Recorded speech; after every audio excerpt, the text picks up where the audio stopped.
Everyone, how you guys doing?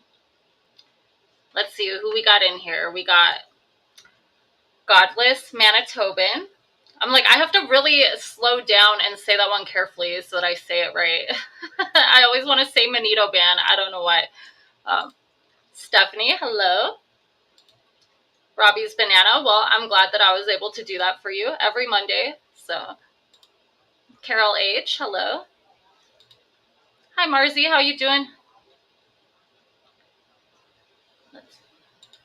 Yes, conversations about critical thinking. This is going to be so important. And like, yes, Crystal Ann, hello. The world does need way more critical thinkers. Too many people just like follow blindly whatever they're told. And it's like, that's why the world is in the crisis that it's in today in so many ways. Just me, hello.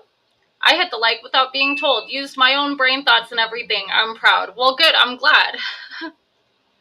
Hit the like button, though. Like, that's okay to do what I'm telling you when I tell you to do that. Allie Cattails, hello, beautiful. At the risk of sounding really dumb, I'm going to ask Denver Nuggets, is that like football, basketball, baseball? Like, I don't fucking know. I don't know shit about sports. High Frequency, hello, beautiful. I think I already said hi to you, but maybe not. Who cares? Like, we could say hi again.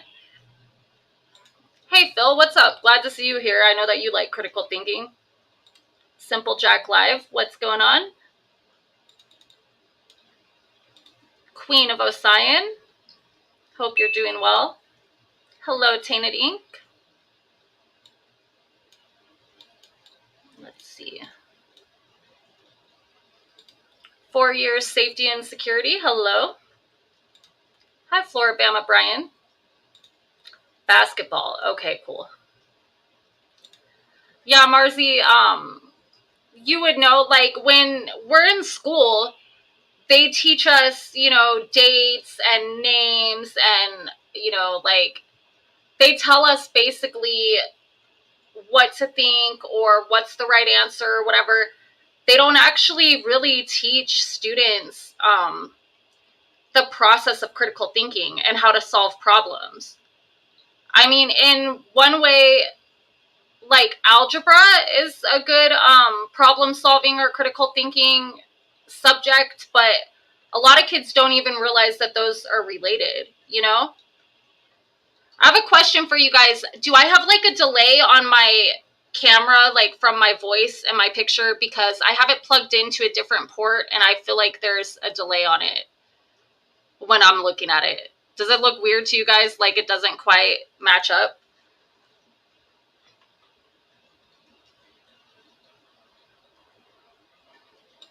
Hi, Watcher. How's it going? Wes Robinson, good to see you. Yeah, I don't know if it's basketball or what. Like, now I know. Let's see. No, it looks good? Okay. I don't know. Maybe it's just between my laptop and then my second monitor. Yeah, maybe. It looks okay if I look over at my laptop. Anyways, sorry, I just had to ask because I don't want to be looking like, you know, like one of those Japanese cartoons or something the whole time. No. You've got a true story on critical thinking? Okay, if you want to stick around a little bit when I'm done with my little lesson that I'm going to give you guys, I will put the link if you'd like to come up if you're still here. Thank you. Yeah, I'm just like, if this is how it looks to everyone else, I don't want it to look like that the entire time, and I would like switch it out real quick, but okay, good. If it starts looking weird to you guys, let me know. But let's see. Did I'm just trying to make sure that I said hello to everyone.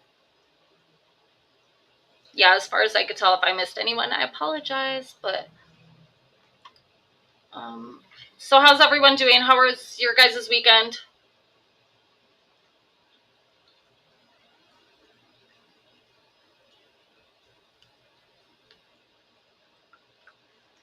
I had a pretty good weekend.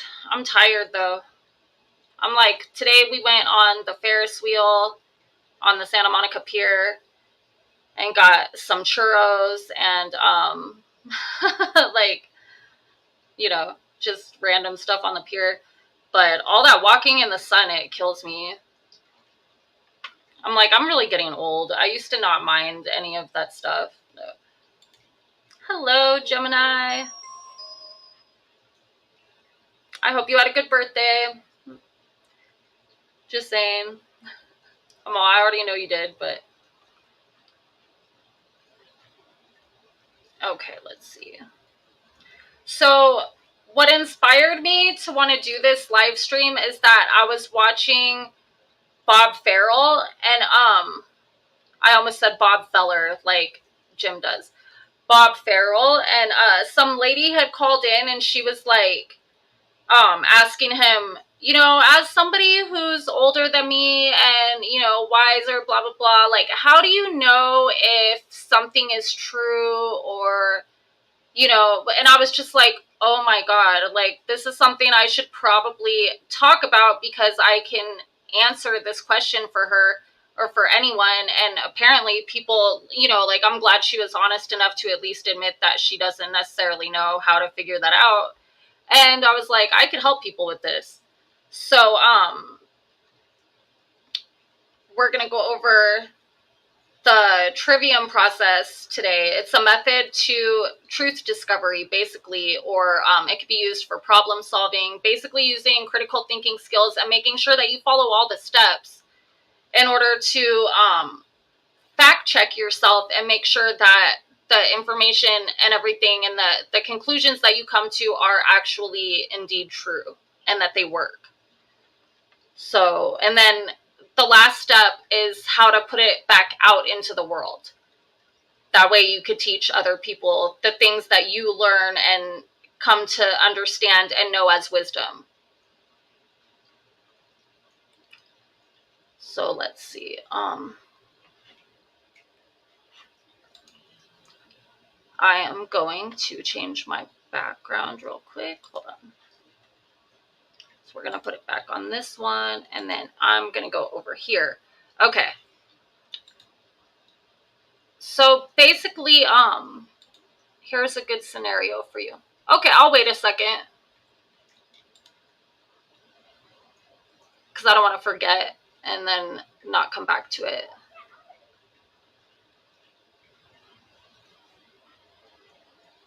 But take your house excluding your family. Okay. Exclude all your family. Is that like some subconscious kind of message to Gina? No, I'm just kidding.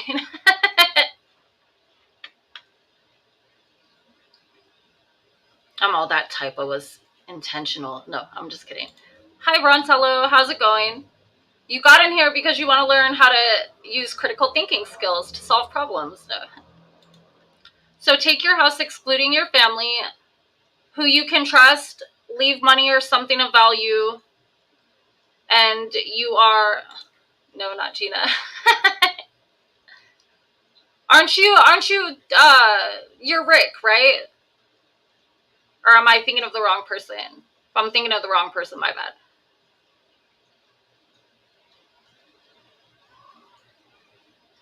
But yeah. I'm all waiting for the next thing. Like, sorry guys. I hate dead air. Yeah, you're Rick. Okay, cool. Okay, so we have take your house, excluding your family, who you can trust, leave money or something of value, and you are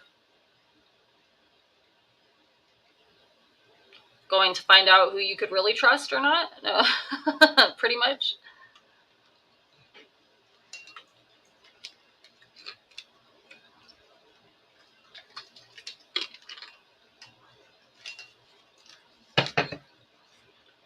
Let's see. Come on. See, I have to wait. I can't start the logic or the logic step until I know all the grammar, which is the information. Okay. When you question those people who would take or mess with your personal belongings. Okay.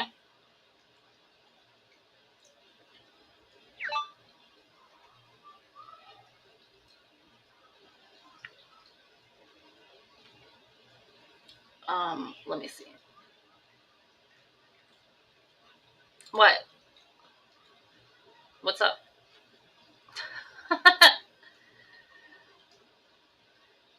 Oh, can...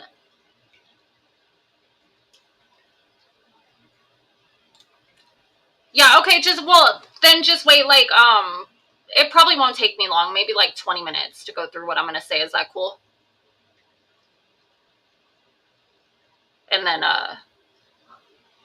yeah, it is easier than texting. Yeah, if you could stick around like 20 minutes, then we could do that. That's fine. So yeah, so basically let's say that you have a problem, any kind of problem. So it could be wanting to know the answer to something, like just out of curiosity, or it could be like a real life issue that you need to solve. First, you need to go through the grammar stage. This is where you take in information. This is where you gather your facts, you talk to people, get their side of the story, like all that kind of stuff. So any kind of intake of information is going to be grammar. And you want to make sure that before you move on to the logic stage of this method, that you have all the information. Because what happens when we don't have all the information for something? We have to assume, or we have to guess. And we know what usually happens when we assume things or when we take guesses. And unfortunately, a lot of people don't even go through the logic stage. They just basically decide that they already have the truth of the matter, or they'll make assumptions and then pass judgment, and they think that they have the right answer when really they don't. And where is this process from? I mean, this process has probably been around since the beginning of time. I learned about it from Mark Passio originally, but I mean, I don't know necessarily where it originates. I would just say, like, it's just ancient knowledge. Hi, Tennille Suzanne. So yeah, so we can't skip any of these stages, and we can't take them out of order either. So after you have all your information, and let's say that for whatever reason you don't have access to all the information that you need. So you can go through the logic stage like with as much as you have, but then you have to remember that if more information comes to you, it might be necessary to change your conclusion based on the new information that's thrown at you. So you have to remain open-minded if you don't have all of the information to begin with. So in the logic stage, that's when we grow in understanding. We ask why, how, you ask all those questions, and that's where you try to like go step by step and figure out what is the root of this problem, like the chronological order of the way that things must have happened, like all those kind of things. And you use your logic and go, okay, well, if this is a fact and we know that, we already gathered that information, and then this other thing is a fact, how do those things connect? What must the missing link be there, So let's say that you have something in your house and it breaks, or something on your car. You're going to go, okay, well, this is what's going on. These are the symptoms. My car won't start. It won't turn over. So these are the different possibilities of what it could be. And then through the logic stage, we go, okay, well, if it was this problem, then this would also be happening. So it's not doing that. It's not making that noise, whatever. So that's not it. If it was this one, then this would be happening, so it can't be that one. Okay, well, it might be this. Let's test it out. And then you go and you test it out. So let's say that maybe your battery's dead. So you're like, I'm pretty sure it's the battery. And you go and you get a battery tester, and you're like, okay, yeah, it's the battery. So then now you have that wisdom, like for sure what the answer is, because you went through the whole process. You started from the root of the problem and you figured it out by process of elimination and going through like the logic of, okay, well, if it was the starter, it would make this weird noise, or, just whatever. So, and then the next time, like, let's say that you encounter somebody and they're having a similar problem, you can, like, the rhetoric stage is where the fruit is produced, like in this picture of the tree. That's where like you find the conclusion, you're right, you were able to fact check it worked, and now you can tell someone else, and you could be like, okay, well, when I had this problem, this is what it was. Let's check and see if that might be your problem too, So let me see. I actually have other plans tonight, but if you have any questions, I'll answer later. Okay, that's fine. Let me see. These people you question, get rid of them out of your life. Your stress level will go down, and the people you leave value are the ones you need in your life. Value and trust will show more to you. Yeah, that's true. That's another thing. Like, let's say, yeah, okay, we could take that scenario. So you keep having stuff coming up missing in your house. But let's say that you have, like, a party house, or, you just let whoever come over and you don't really vet who's walking in and out. That's probably a problem, like, if you stop allowing people around your stuff, it'll stop getting stolen, right? But some people, they don't, for whatever reason, they want to allow things to happen to them and then like try to fix it from there instead of eliminating the problem altogether by going to the root of it. So that is actually a good example. I'm going to get a little bit more into that later. That's why they OBD2. I think you're talking about that little tester thing for the car. I don't know. What's up, big ups? Thanks for coming. Yeah. So, I'm like, my StreamYard comments are behind the YouTube comments. That part sucks, but critical thinking comes from the Greek word kritikos, which means to be able to discern. That's good. Well, the word trivium comes from Latin tria, which means 3. And then via, which vium would be like the way or the path. Like, so when you say, oh, I did this via, you know, this person told me to do it or whatever.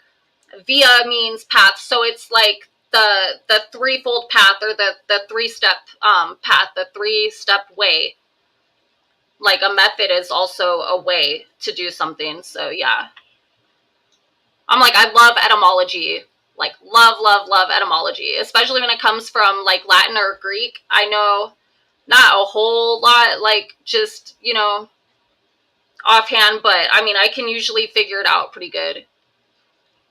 Like pretty easily if I just stop and think for a second, like, okay, what's the root of that? Like, what is the prefix? You know, etymology is fun, but I'm a big geek and a lot of people think that it's weird, or they don't see why it would be important, even though it totally is.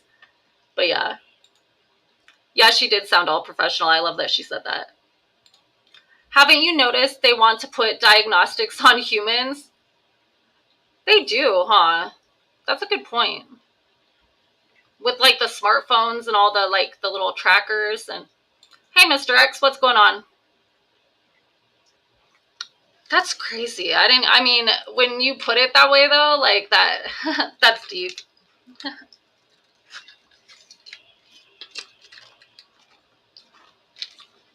They want to track us, like also keep track of our like blood pressure and steps and all that stuff. That's what I was told, that the Denver Nuggets won, right? Yeah. I know, I love when Mr. X says yeah too. So, okay, let me put up this thing real quick. I'm trying to like expand my use of the StreamYard stuff more, so let's see. Okay, so right here we have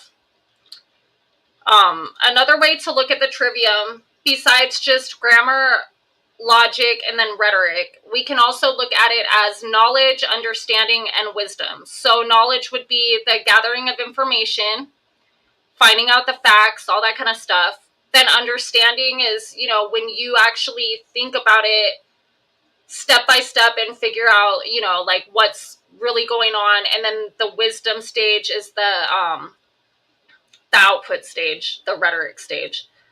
And then you can also look at it in technological terms. Like if it was a computer, it would be input, processing, and then output. So if you think about a computer, when you input information into the computer, you want to make sure that you get the coding right. Because if you if you miss a letter or number, whatever on the code, then it's going to just be trash to begin with. You know, you can't do anything with that if you don't have all of the information in the order it's supposed to be in or whatever correctly. Then in the processing stage, if you don't have a good processor, like the information's just there. Like it's not going to do anything. It's just going to, like the mouse is going to just spin around in a circle forever, you know? If it's slow or it's like damaged, whatever. And then the output is going to be garbage because, you know, the coding and the processor, whatever in the stages before are messed up. That's why it's important to have all of these 3 stages when you're trying to discern information and come to an accurate conclusion. So let me take this picture off. And yeah, so this is a way to discover truth. So you just want to gather as much information as possible, go through all the different possibilities, all the answers, figure out what works, what's true, and then you could spread that knowledge to other people. And we can better the world that way. So I'm going to give you guys an example of hi Idaho Farmer, how are you? Welcome. Sorry. Okay, so a lot of people, they want to Jim Terry, gay shit. No, it's not. So a lot of people, they want to see the effects of a problem and then find solutions based on the effects that they're seeing. But that's actually, you're skipping like the whole grammar stage, because you're not gathering all the information to actually solve the problem. It would be like, let's say that you have like a wooden coffee table and it gets chipped off in the corner. So every time that you walk by it when you're wearing shorts, you keep scraping your leg and it starts bleeding. So you have a box of Band-Aids right there. So you could put a Band-Aid on it. You know, that's a solution. So then even if, let's say, we take it another step further, and the next time that you walk by that table, you make sure that you're wearing pants so that you're protected from the sharp piece of wood that keeps cutting you. Okay, that works. That prevents you from being cut. But if you were to gather all the knowledge and be like, okay, so let's get to the root of the problem. Okay, well, there's a piece that's like sharp in the corner. Let's sand it down, or just get rid of the table, get a new one, or, you know, whatever needs to be done to solve the root of the problem. Then you don't have to worry about that anymore at all. You don't have to have, you know, something prepared to deal with the effects. You could just deal with the root and problem solved. You know, another one that to me I see a lot that I try to tell people is like Narcotics Anonymous or Alcoholics Anonymous. That's a big one to me that I feel like they deal with the effects of a problem, and it's like putting a Band-Aid on it.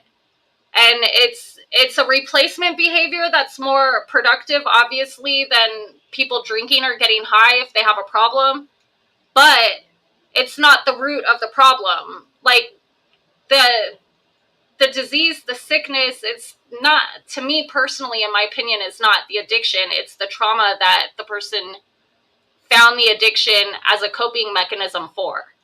So it's like, that's where you have to go back further sometimes and gather more information and figure out what's actually the root of the problem. So like going to meetings, let's say, yeah, you're putting a Band-Aid on it, but those people are still reliant on going to those meetings when they can't get a hold of their sponsor, or like, let's say during the whole pandemic, a lot of people relapsed because they didn't have meetings to go to. They didn't have their support system. So, you know, that's a problem. They end up becoming just as, yeah, exactly. Like, why are people self-medicating? If we could figure that out and we could treat that problem, and then also go through different coping skills for that problem, then they can actually get sober and stay sober. But when you're going somewhere every day telling everyone that, hi, my name is so-and-so and I'm an addict, it's like, you're always going to be an addict then, because that's what you keep telling yourself every day. And I feel like that's not the root of the problem. So, you know, and that's just my own opinion based on, you know, people that I know and what I've seen. But I think that everyone that I've ever talked to that has some kind of addiction, they have a story. They have a reason why, you know? And that's what needs to be, like, dealt with. Hi, Dana. That's what you do, is find the root of the issue and why we work the steps to make that change. Yeah, I mean, provided that people actually work the steps. But I know that a lot of people that just kind of, I mean, they go through the steps, but it's like, I don't know. I've met people that are very, like, they do it very surface level, like whatever, you know, I don't feel like people take it seriously enough. And I feel like they stay stuck in like that addict mentality. Like my ex, who was, he was clean and sober for 17 years before relapsing. And he would say all the time, he'd be like, I slam dope. I'm an addict. I slam dope. I slam meth. And I'm just like, no, you don't anymore, when he was still sober. And I was like, why would you say that? Like, why would you tell somebody you just met or something that you slam dope? Like, that's your thing. Like, that hasn't been your thing for 17 years, you know? And so it was like, I don't know, to me, that's problematic. And he ended up relapsing. So, and I'm like, that's because you stayed in a addict mentality. So the second that things got tough for him, I feel like he went back to the way he knew how to cope, instead of going through like this process and figuring out where it is that his coping skills were lacking to begin with. And then figuring out different coping mechanisms when things are stressful, you know? Yeah. They do fall in love with their story. Like, I meet so many people with an excuse and a story. Dana Nicole huffing paint, it's my fault. That's funny. Steve Olson is watching and enjoying your topic of discussion. Well, that's good. I'm glad. Evil Bob is well-grounded. That's funny. Oops. He was 25 years older than her. He was 15 years older than me, Jim. But, yeah. Okay, well, that's on the person, not the program. The program saves people's lives. I will always be an addict, but today I'm a recovering addict. We can never forget that we are, or we will relapse. I mean, yeah, it's difference of opinion. Like, I'm not trying to offend anyone. It's just that I have a different perspective on it. And I feel like when people continue to tell themselves that every day, there's no hope for ever being cured or better. Like, and you can't, like, if you just don't do it, you know? I feel like it keeps it like at the front of the mind instead of just being like, okay, this is how I used to deal with something and now I know better tools and skills, and so I'm going to do that instead because it works better. Mr. X, he is still taking it slow, joining back into the community, trying not to give haters fodder. Please feel free to encourage him to say hi in chat. Yeah, Steve could say hi anytime he wants. But yeah, so what else is there? Like, can you guys think of any examples of something where you feel like people have like situations where people, they skip like the gathering information or the logic stage or something, and they just go out into the world and they think that they know the answers to things, but yet those answers don't work, and then they're stuck in the same spot and they don't understand why. Like, I know that I can't be the only one who's seen that in the world.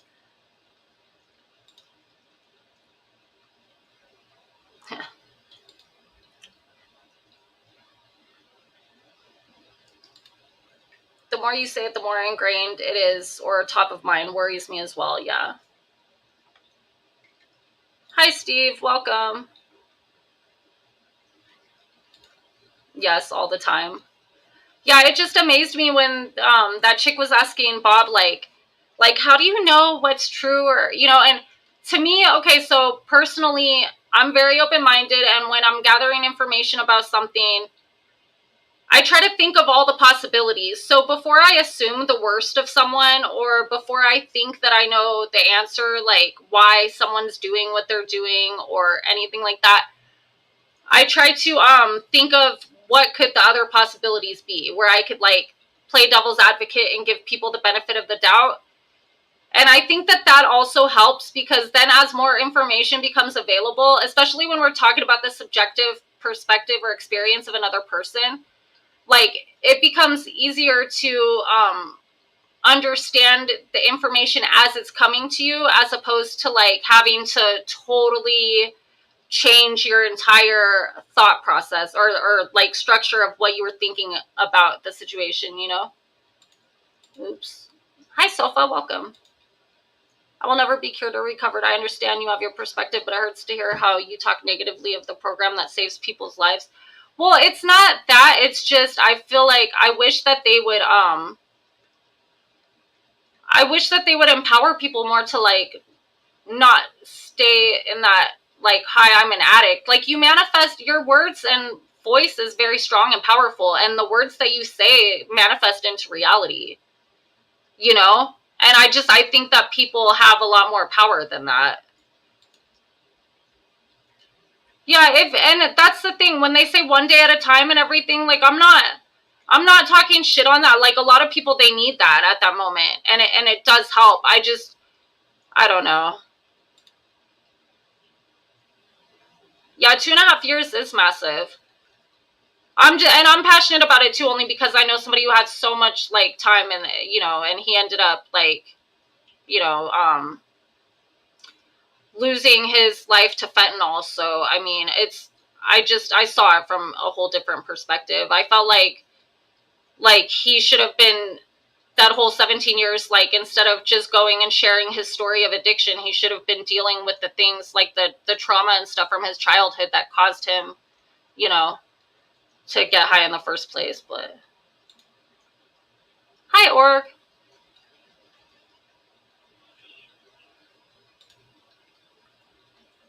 Oh, are you, how much more of the blanket do you have to do, Marcy? I think we all have two major areas that prevent us from seeing things clearly. One, our blind spot. Two, our ego. That's true. I used to be that way. I learn every day. The drug topic, it's a personal choice. Yeah. Speak of life, not death. Yeah.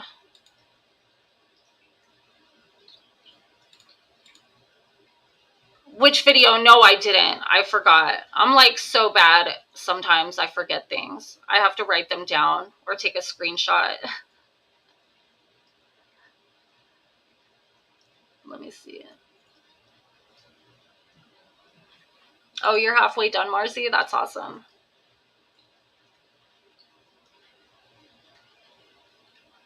So yeah, does anybody want to come on the panel and talk about any examples of this that you could think of? If you do, I will put the link. If nobody wants to, I'm not going to put the link in the chat, but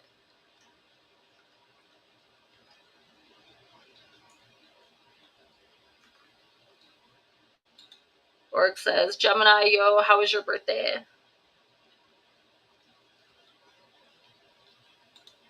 Oh, that's sweet. You would, Marcy? Okay. Let me invite.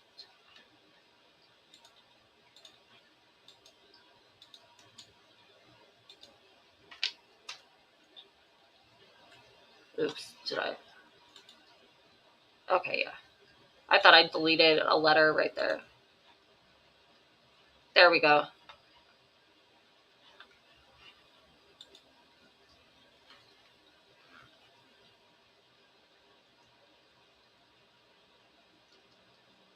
Hi, Xterabill. Welcome.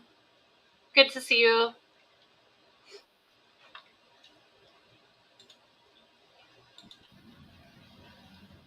Oops. Oh, hold on. I gotta change my layout. No, I don't like that one. There we go. Okay. Hello. Hello. How are you, love? I'm good. How are you? Good, good, good. A belated happy birthday to Gemini guy. I'm sure you guys had a great time last night. So Yeah, it was fun. I just wanted to come up because, like I had said earlier, critical thinking is a huge topic in education because you're right. We basically, over many, many years, have been teaching our students basically how to Hi, regurgitate Sharon. information that we give them. Yeah, it's just like, here's the information, memorize it, spit it back out on a test. And then after the test is over, who gives a shit, you know? Yeah, exactly, exactly. And one of the things that I've always tried to do as a teacher, and now that I'm just tutoring, um, is to teach them to understand why they're solving the problem and how to come up with the process to solve the because I teach math. How to come up with the process, which formula is the best one to use, why use that one, so on and so forth. So one of the things that I came across in my own personal research, and it doesn't apply just to math, it applies to critical thinking as a whole, is that there were 5 barriers to critical thinking. And I was wondering if it's okay to just kind of review them real quick. Sure. Let Okay. me add Mr. X really quick, and then feel free to. Sure thing. Sure thing. Okay, go ahead. Hi, Mr. X. Yeah, I got a new avatar. I like it. Okay, and now, first of all, I just want to state that these are probably not the only 5 barriers, but they're the top 5 barriers. And if anybody wants references to where I got this information, I'll be happy to give it. One, excuse me, one of the barriers is egocentric thinking. And of course, that involves viewing everything in life in relation to yourself. Mm-hmm. It often, if you're stuck in egocentric thinking, then you're not going to be able to question your own beliefs. You're not going to be able to maybe sympathize or empathize with someone else or consider different perspectives, Well, different yeah, ways. and when that's taken to an extreme, that's what leads to like racism and discrimination and things like that, because people get stuck in their own selves, and then their own people that are like-minded to them or similar to them culturally or racially, whatever, and then they can't understand somebody else's way of doing things or being, and then they it can lead into like a hatred or discrimination for other types of people. Exactly. And that is a great segue into the second barrier, which is called groupthink or Yeah. social conditioning. And I mean, face it, we are social beings. Humans are social beings. We want to feel like we belong somewhere with somebody. And it really is a survival instinct for us. It helps to ensure that our species continues to thrive and survive. So, Mhm. groupthink, what they're saying in this article is that it's a serious threat to diversity and that it supports social conditionings or the idea that we should all adhere to a particular society or a culture's most acceptable behaviors. So Mhm. Well, thank you so much, Troy, for the $5 super chat. I really appreciate it. if you are involved in a groupthink or social conditioning situation, you're going to look at particular instances in life through the lens of that group.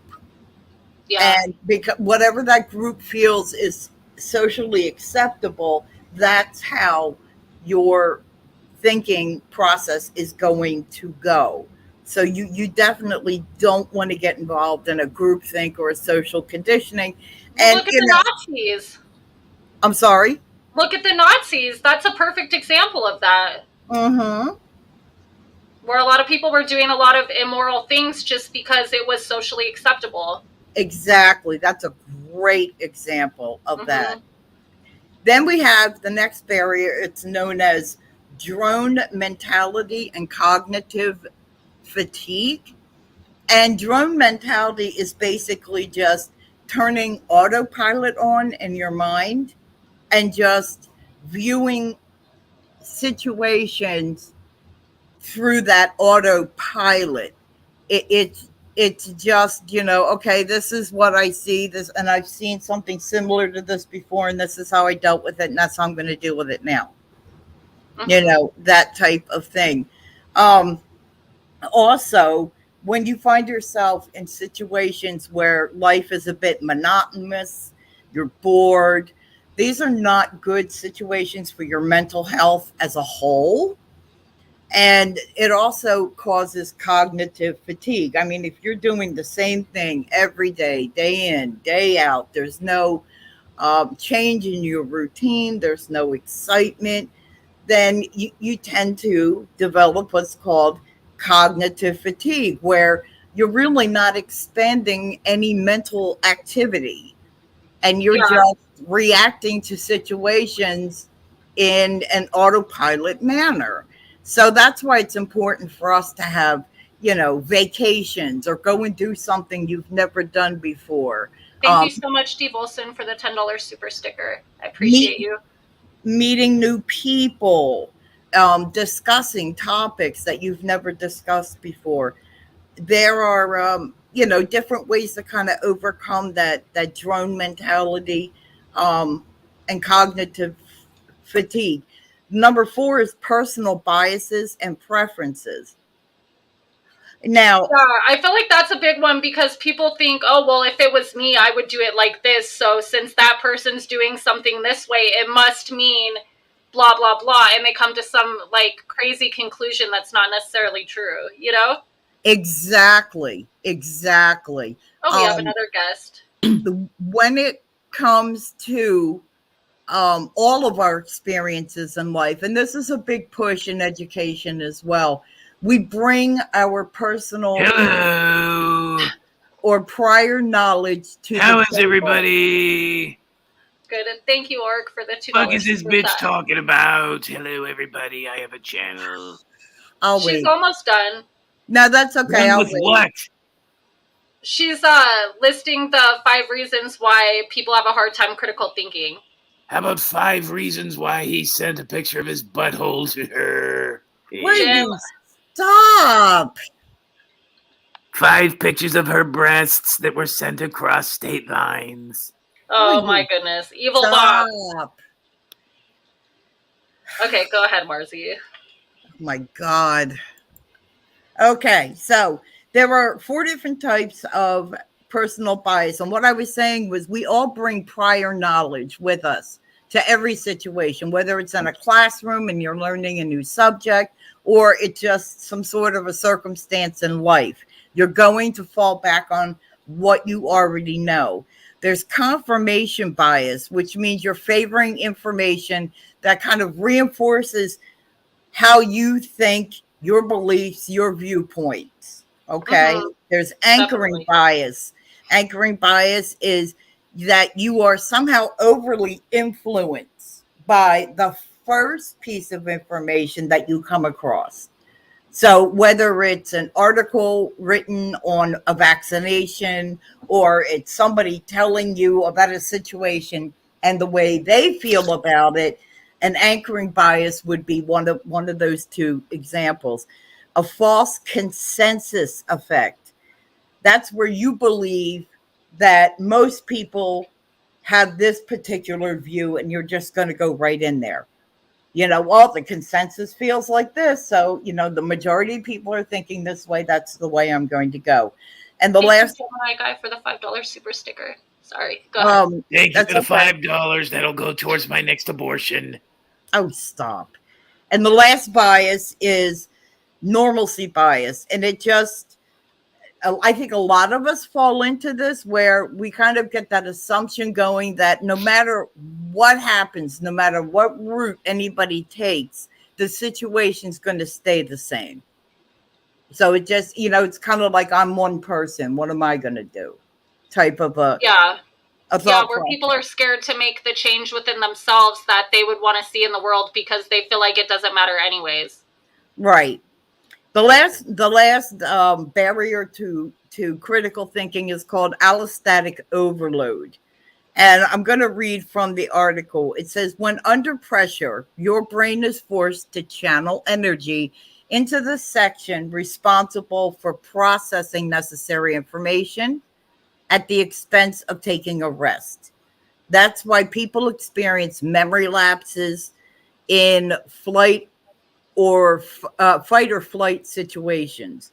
Prolonged stress also reduces activity in the prefrontal cortex, the part of the brain that handles executive tasks. So what they're saying is that if you are so stressed out in life in general and you don't take a break from that stress, it can impair the cognitive portions of the brain, the critical thinking portions of the brain. You won't have the ability to sit and think in an organized manner, gather It can make you do information. things you don't want to do. Is that what you mean, Marcy girl? In a way, yes. Like So, when you send pictures of your breasts to that man in the desert and you sent your tits. Hi, Post. bad Bob. You made that decision because your head was rattled. I don't give a fuck. I want those pictures now. Please remove the picture, Gemini guy. It makes me sick. Oh my gosh. So anyway, I think what you brought up is fantastic, Mm-hmm. Danny, and I thank you for it. And I just wanted to add a little bit of information. So I'll hop down and let the gentleman have. I remember when Joy Perry had to make a decision and she decided to shit her pants in her bed. She was Marcy, taken to the hospital. Will you put the link in the private chat so that I could post it? Absolutely. Okay, cool. And thank you so much, because those are very important things that we need to remember when we're looking at our own ability to engage in critical thinking. And also, then we need to know like how to properly argue things in our mind when we're going through that logic process, so that we're not using logical fallacies as well. So maybe I'll go over that like next week or something too. A great, Like the different logical idea. And knowing that these are barriers, figuring out ways to avoid the barriers or work around them, that would be important too, because some people, I think, do have the ability to recognize that they have maybe a bias, or maybe they are under the influence of group thinking, but just don't know how to get out of it. Well, it goes back to the root of what I initially had started this whole like mental health awareness series, if you will. Like talking about being honest with yourself, knowing yourself. Like you have to actually sit there and be able to look in the mirror and say, am I having some kind of bias right now?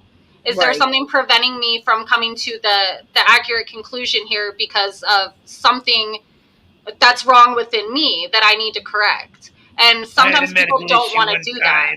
I went on a cruise and I came back with crabs. I want everybody to know I was able to raise a little money for Marzi Girl to help her with her transportation issue. I have purchased her a bus pass. Oh, stop.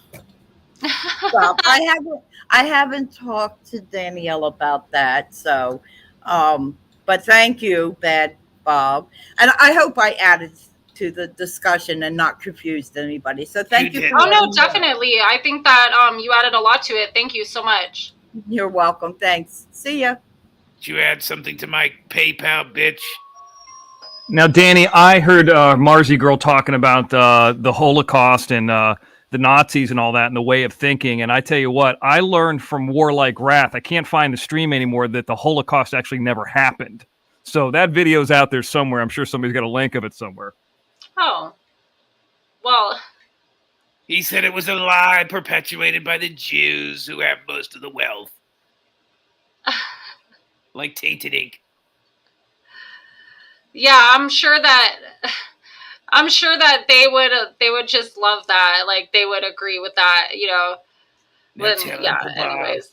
So I got a story about somebody who definitely abused drugs, and I'm not a drug guy. I don't know much about it, but I mean, Evil Bob knows this person. I don't know if you know this person or not, Danielle, but there was a guy. And you know how people, when you meet them, for just a quick little story, I'll try to make it real fast. You meet people, they have a kid, you kind of grow apart when you're friends with them. So this person I know, they had a pregnant wife, 2 months. They had a 19-year-old boy move in downstairs in the basement. And this guy cut grass for a living. Yes. And there was a lady in the neighborhood that everybody called Grandma. Nice older woman. Had an nice RV. older woman. Everybody liked her. And the buddy of mine, who was definitely into something that was called spice, I don't even know what it is, but he introduced this 19-year-old boy to the grandma, and the 19-year-old boy ended up murdering her. Yikes. Don't do drugs. That is a good start, definitely. There's my story. There you go. Condensed form. Yeah. Evil Bob, what's going on? Good night, Tainted Ink. Tainted Ink has a show, never invites anybody on. You know who's got a show now? I didn't even know it. Twin Mama. Oh, really? Yeah, I just found out about this the other day. She's got a show now. Who is this? Cool. What kind of stuff does she talk about? I don't know, but all of a sudden it makes a lot more. That's Desiree Parker, Jim. Huh. Yeah. I mean, that's not a secret or anything. Everybody knows that. Interesting. Yeah, she's got a show. Anyway, now listen. Let's get back to the attic thing. Mm-hmm. Evil Bob, what do you got? I just want everybody to know about the time I had crabs that I got from a black-colored girl in a cruise. Now let's talk That about story was speaking so of funny. drugs. Jesus Christ. Speaking of ingesting drugs at that Ocean View Inn or wherever you were out there over on the PCH. I mean, it's not like I didn't know where that was by the blue railing, but Yeah. Gemini Man was out of control last night. What ended up happening when you guys went off Twin camp? Mama is not Desiree Parker. Oh, Well, Who is he it? fell asleep while I was getting dressed, and then I had to wake him up. And then, I mean, you could use your imagination from there. You fucked. that's what I heard. It was Desiree Parker. Now listen. So yeah, you guys had a good time, or what? Did you go on the beach, or what? Yeah, no, it was fun. We went to the beach today. We went to the pier and stuff. Was the You sun guys go to not that out? McDonald's? No, we didn't go to the McDonald's. He said rated X. Yeah. Yeah, Thank Robbie's you. banana. That was the bath salts when the guy ate the face or whatever. I don't know. That's funny. He's gone. Bye, Evil Bob. I just wanted to say hi. I didn't want to bug you too much because I know you got a serious topic here, but yeah, I knew that hotel. That's a really nice area down there, so that probably wasn't inexpensive. I have an opportunity to get a car, which will help me out so I don't have to walk everywhere, but I need donations to be able to get it. Can I post my PayPal? I mean, but then people will send money to you and not give money to my PayPal. No. Right. That's what we told her. She emailed me and I said, Margie girl, we're open to it, but you got to do something. Come on here and fucking shave your head or something like that. Yeah, no, that's fine, Marzi.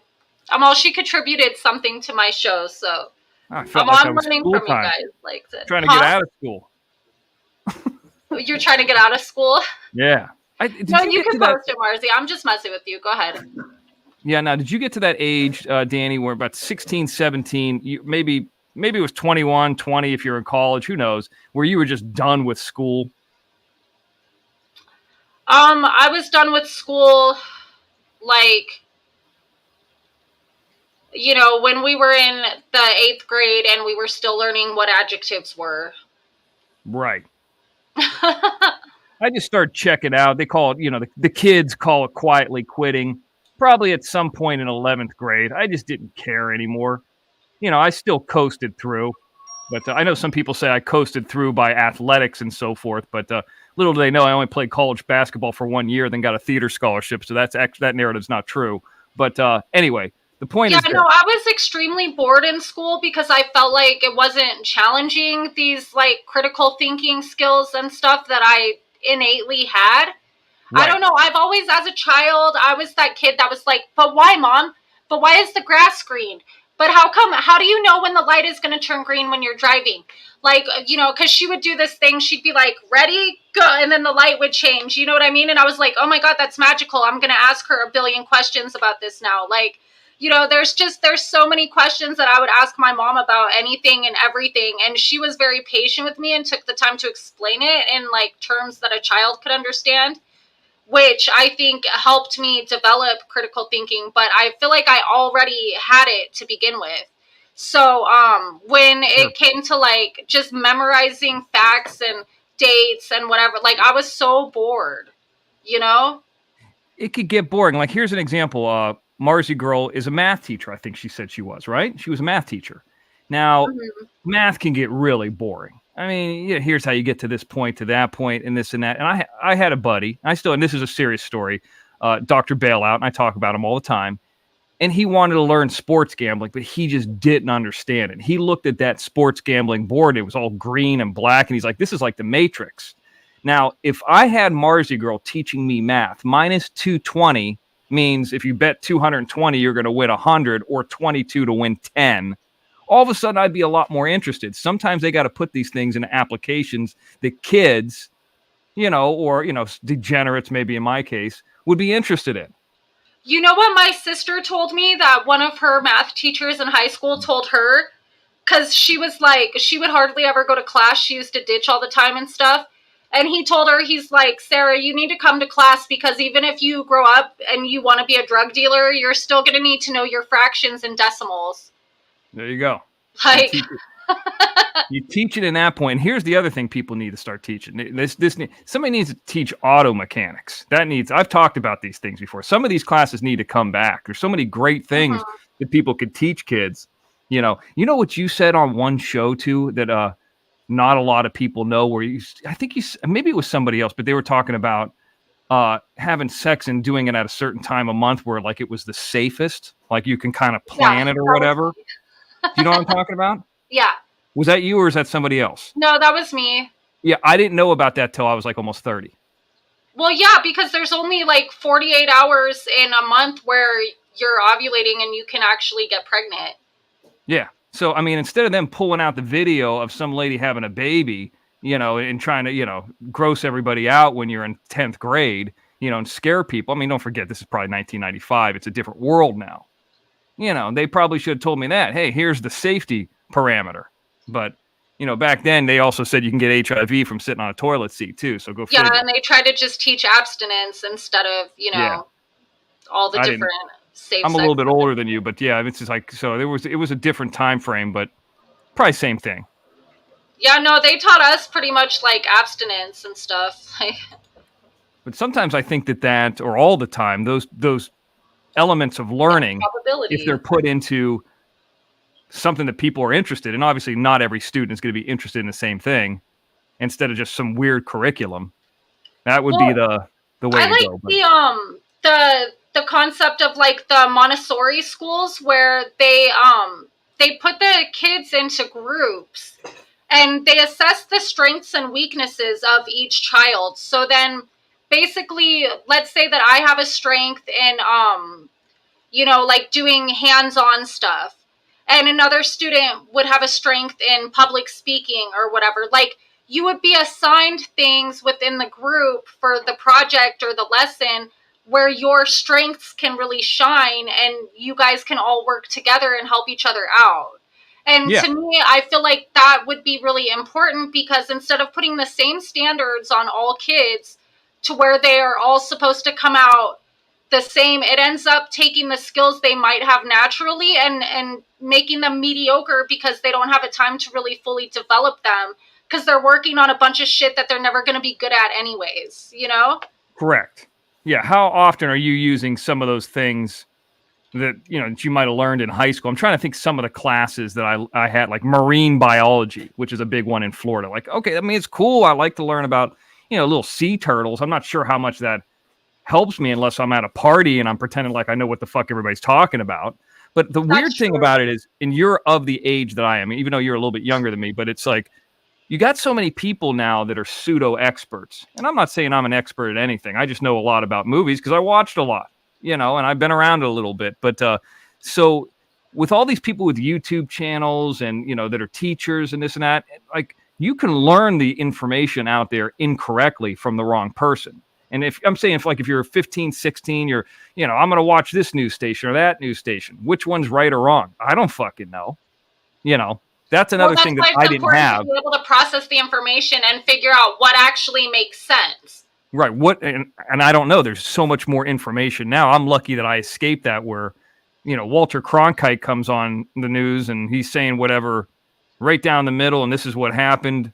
I'm sure it's, sensationalized to some extent, but we kind of knew that, Well, the way that I look at information when it's something like that, where it's like, okay, well, what is the truth? Not just solving a problem, but I'm just analyzing something for truth.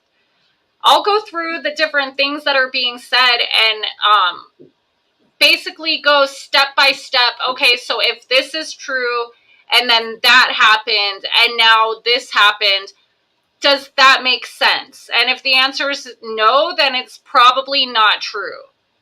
If somebody else is presenting their side of the story and it makes a whole lot more just common sense that would be accurate, then I have a tendency to believe that instead. Yeah, and maybe what I learned, I'm convinced that I'm right, and how I'm explaining it, I'm absolutely wrong. Not that I'm trying to be a bad guy, but sometimes I would learn something and I would tell you over and over again, no, this is the way that it is, and I'm just wrong. I mean, that can happen to anybody, so... Mm-hmm. Well, and a lot of people also, they don't they don't understand objective morality, which is a big problem because they think that things are relative. They think that right and wrong is relative to the place that you live or your culture or whatever, when in reality, like, objectively, if something is wrong if it harms another person, and if it's something that's not harming another person, ultimately that would be a right, you know? And people, I think they forget that, and they allow restrictions to be placed on themselves, or they accept problematic behavior that harms people, and they, you know, like telling someone that it's wrong to be gay. Like, is that hurting you if they're gay? Like, you know what I'm saying? But restricting their rights is harming them. So I would say that that's morally, it's morally acceptable for them to be that way, and it would be wrong for us to tell them otherwise. You It's know? interesting to, I mean, I hear what you're saying, and I'm trying to take it in. I've kind of been surfing through 1996 recently. Let me explain. Let me go back with the story with what you're saying. I know this is going to sound stupid, but I've been watching WCW Nitro from 1996 wrestling. Okay, the reason I was leading up to some of these episodes and I was going through that timeline was, you know, they did the goofy commercials like I did the commercial on Jim's show, and some of the ideas are kind of ingrained because that's kind of entertainment that I've always liked. But I was watching an episode from, I think it was November, and I told Matt Lingo about this, November 1996. And I was at the Bayfront Center in St. Petersburg watching it live. In fact, I stopped the show the other night and I saw myself at 18. So I could see that little window, even though it's just real quick. And that's the advantage of being in films. You could see yourself at a certain place at a certain time through different ages. But this was live. This is not like I'm playing a character. I'm just sitting in a crowd. Mm-hmm. And I looked at the crowd and I didn't see one sick kid. I didn't see anybody holding any babies that were goofy or mushy brained. It seemed like for the most part, everybody was healthy in that crowd. And that was 26 years ago. And I'm just like, what's happened to all these people? What's happened to all these, you know, I mean, maybe because there's not cell phones up to your ear. I don't know what the hell it is. But for the most part, except for the mullets in Florida, everybody looked mostly healthy. And I don't see that now. So I'm just saying, I mean, I don't know if that has to do with learning, but it just has to do with 1996 versus 2023. Where I'm 18, I'm graduating high school, going into college, my first year or whatever it is. And it's just, yeah, I guess I'm getting old. It's just different. So, okay, so let me ask you a question. When you're trying to determine in your mind, when you're like, okay, this seems like between then and now, there's problems that have developed, obviously. And you're trying to figure out what could be the cause of those problems. What steps would you go through in your head to figure that out? I guess I would use the kind of like I use entertainment as a guide to kind of go into what we're doing with. Let me explain it like this. I can use it as a window. Mm-hmm. There are more people now that can access you and access me as the phones have opened up, media has opened up. And back in 1996, you know, I didn't know how to become a professional wrestler. I wasn't really trying. You know, I actually submitted a resume to WCW at age 18 via a letter, and they wrote me back. I wish I still had it. But it's just like, I think that there's more people on drugs, there's more accessibility, and with all those things, there's more lack of accountability. So you have all these things that kind of, more people everywhere, like I talked about being in Vegas and from 2004 till now, and why are there more people at Fremont Street? Well, first of all, it's free to walk around there, but there's just more people out there now than there was in 2004. So I think all those things combined, because I mean, you know how this is, and Gemini knows how this is in LA. How many times you've driven around to LA and seen bums with cell phones? I mean, back in 1996, you got to be a baller to have a cell phone. You probably got a pager. So all of that technology and all that stuff within that window of me looking back in time in 1996 and kind of me looking at myself, that's how I can see things have changed. Now, all of a sudden, everybody's got an opinion. Well, I've already had an opinion. Jim and I were already talking shit back then on radio shows and making our own thing. So we're not any different. It's a little bit easier to get to people. You know what I mean? Mm-hmm. But maybe we're part of the problem in that too. Some people would say that. Because to me, like, I would say between then and now in the past 26 years, what has changed? Like, what is there about just a variety of, anything Speed that's of different. technology. Speed So of there technology. would be, yeah, and even with technological advancement, that also is, a change in our food, the way that they produce our food. It's a change in, the immunization scheduling. There's been a change in even talk just about like maps. the curriculum, or Right. like the way that they're taught in school. There's a lot less people actually are going to church and religious and stuff now. Like that's kind of, it used to be that everybody had, some kind of congregation or something that they belong to, like for the most part. And I would say that there's a lot less of that now. Like the family structure, there's more divorce. Sure. There's Gemini Man just said a good point. Technology is our weakness. We're relying on it too much. He really, that basically he just summed up in one sentence what I did in a rant. And I think that's part of it. But all those things that you're talking about, sure. Why? I mean, is Tyler Feller a good guy? Probably. But would he have had what he had in 1996 versus now with YouTube? No, of course not. That he'd have to do it in person, I think it's inherently more difficult to draw people in person than it would be essentially on YouTube. And unless you're like Belle Aviv and you're picking your fucking teeth on YouTube, then you drive people away. But anyway, yeah, I think all that stuff wraps it up. Yeah, and there's like more different kinds of media too. Like we have information available to us everywhere, which is like, it's a good thing because then we're not limited to the 3 major stations that tell us, a different form of the same, like, brainwashing mind control. But, we have truth somewhere out there that we can discover, and people know it and they're trying to talk about it. But it's like, it's almost like information overload sometimes, where you just have so many things that you're like, okay, well, where do I even start? Yeah, Flora Bam Brian, you're right about that too. That's a thing. But I don't know. I mean, I guess that weird window of 1996, 1997 till now, because I could put myself in some of those places. Like I see it still in my mind, but I know, for example, the Bayfront Center in St. Petersburg doesn't exist anymore. And I've gone to graduations there and done all that, but maybe that's because I'm reliving that. And then I hear Marzi Girl, and it sounds like a teacher speaking. And I can kind of put myself back into being in high school or college or whatever. But I guess the bottom line for me is I'm glad I'm older and I don't have to go through that shit now as a 16 or 17-year-old. I'm glad that shit is over for me. Me too.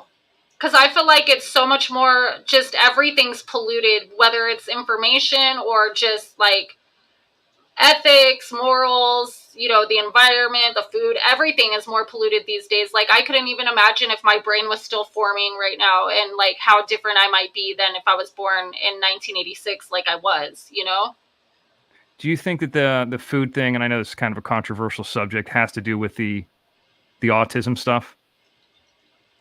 I think, in my personal opinion, obviously, this is not a professional opinion, and, don't take this as medical advice or fact or whatever.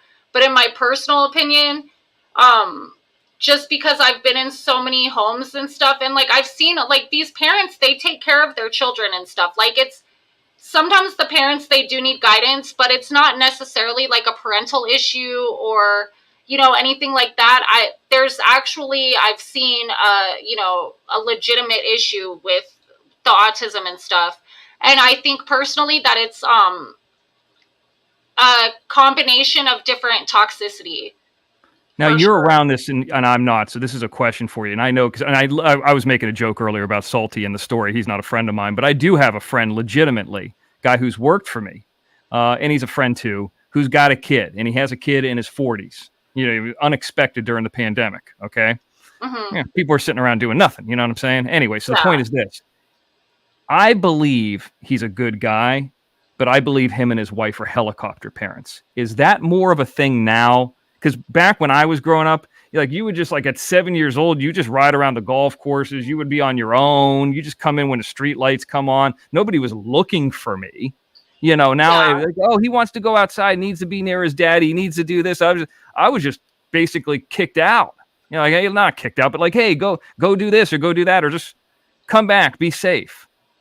Granted, there weren't creeps on every corner. Maybe there were, but we just didn't know. But Do you see that more? Are more parents now helicopter parents versus in the past?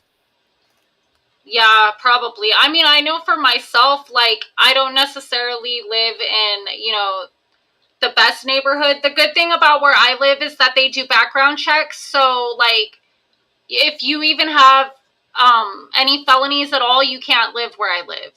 They don't allow. So, I mean, you might have people that have friends come over or family come over that have like criminal histories and stuff. But as for the residents themselves, no, that's not allowed. Like there's certain things. So I would say that I live in like a safer apartment complex than it could be. But at the same time, you got a lot of single moms in here and stuff. And like, the kids are just running around outside like little baby kids, and Yeah. I've never allowed my son to go outside and play with them. That's how it was in New Orleans, by the way, too. It's was like single moms with the I kids. don't want him being influenced by that or being pressured into those things. Like, he's a good boy, and I don't want him to be hanging out with the wrong kids and then end up like doing something that goes against what he knows is right just because he wants to fit in. I'd rather him, honestly, like, and it's kind of sad if I think about it, because I used to play outside and stuff, but I had like good friends that I could play with in the neighborhood. But I don't want, I'd rather him be in the house, like, talking to people online on Roblox. Like, at least they're not right here. If they're, if I hear something bad, I can go in there and, like, take the device away. It's not like, it's not like he's ruined forever over it. So. Yeah, that device is weird because having sports and competition and athletics and, hey, I might not be physically more talented than somebody. Can I outwork them? Can I outthink them? All those kind of things. And I don't know if kids these days, like, how many times do you, and this is, Jim would be able to speak to this. How many times do you see outdoor, like, people having basketball hoops in their front yard or kids playing side yard football? I mean, I don't see it as, now you're in the fucking desert where it's 500 degrees, so that's not going to happen there. But, we just don't see it that much anymore. Yeah. It's just like, how many basketball hoops do you see anywhere on the front of somebody's house? I mean, it's just not a thing. Or kids playing outside. I think some of that stuff has been lost.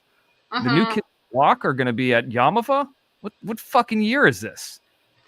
Anyway, I'm just seeing some commercials coming up. I think the reason it's so bad now is too much news about bad stuff. Back then, we never heard all the stories. Yeah.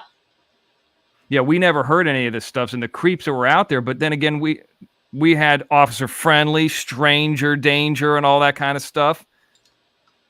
Hello. I was listening to the show. I don't want you to go outside and play with all those Mexicans and those illegals and those coloreds. Stay inside where it's safe with Mom and her new boyfriend who's overdosing on heroin. It's much safer here with Mom and her men. Her man who's 15 years older and has a meth problem. What would you do going outside? You're going to get in trouble. It's safe in here. Jim. Or Evil Bob, I mean. It's Evil Bob, yeah. So you don't want to mess up the improv like me. Now, listen, there's a lot of guys out there, too, I think, that are good guys, but just might be a little bit soyish.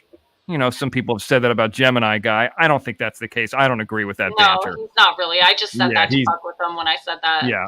Well, not you. Some other people said that. But anyway, yeah. No, it's probably because I said that at one point when I was fighting with him, but I was just saying that just to talk shit.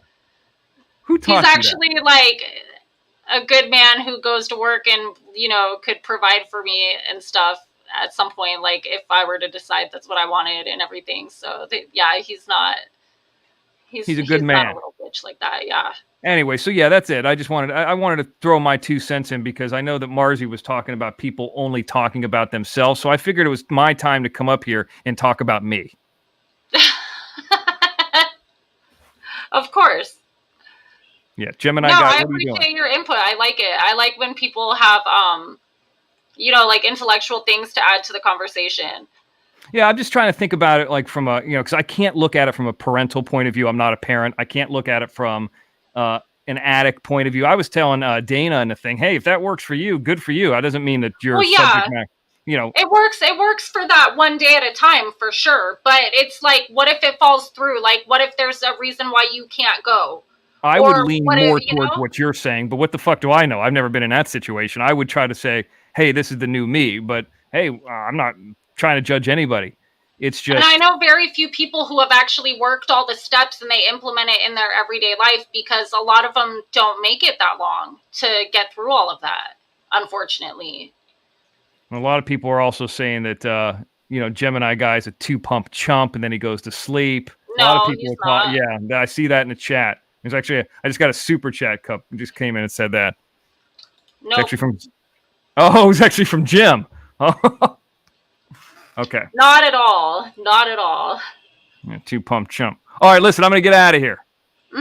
Okay. Thank Jim you. Terry TV tomorrow night on Tuesday. Rumble, 8:15 Eastern. Thank you, Mr. X.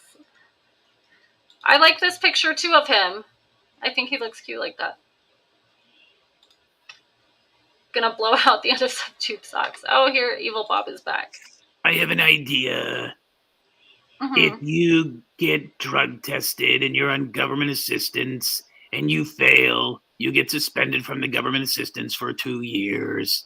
You have to be able to pass a drug test in order to get the food stamps. That would be fair. I mean, I get another unfortunately, idea. I feel like there would be starving children out there if that was the case, though. So that's probably Fuck why they them. didn't do that. You can't save everybody. Fuck them. Evil Bob, that's terrible. It's not the kids' fault. What is that over your shoulder? It's some sort of a strap. What? My on bra? your shoulder. Yes. It's my Victoria's Secret bra. Ooh. It's the only brand that really makes them in my size. Size whore. Oh my god, that's funny. That's like my favorite character, I think, that Jim does. Hi, Bob. How's it going? Evil Bob was just up here, as you could see.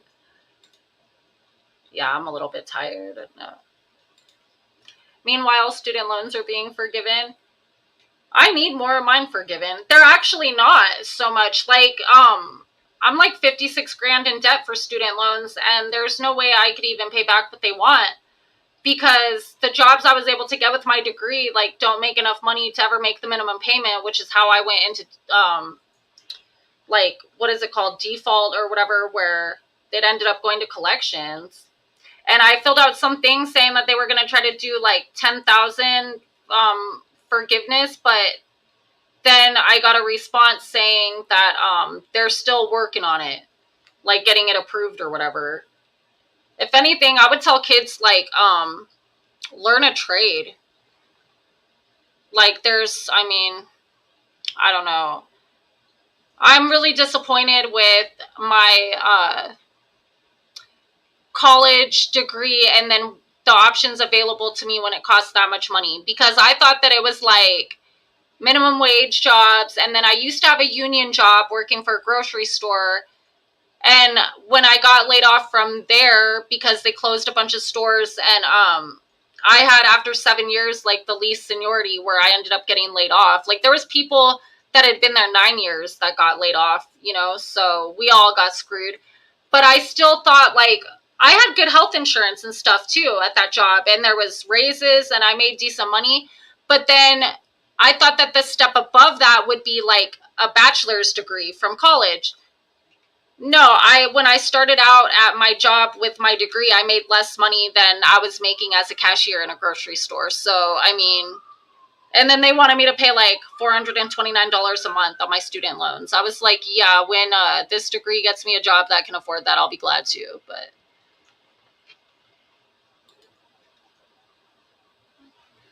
yeah, I hope that it goes through. I could use it. Like,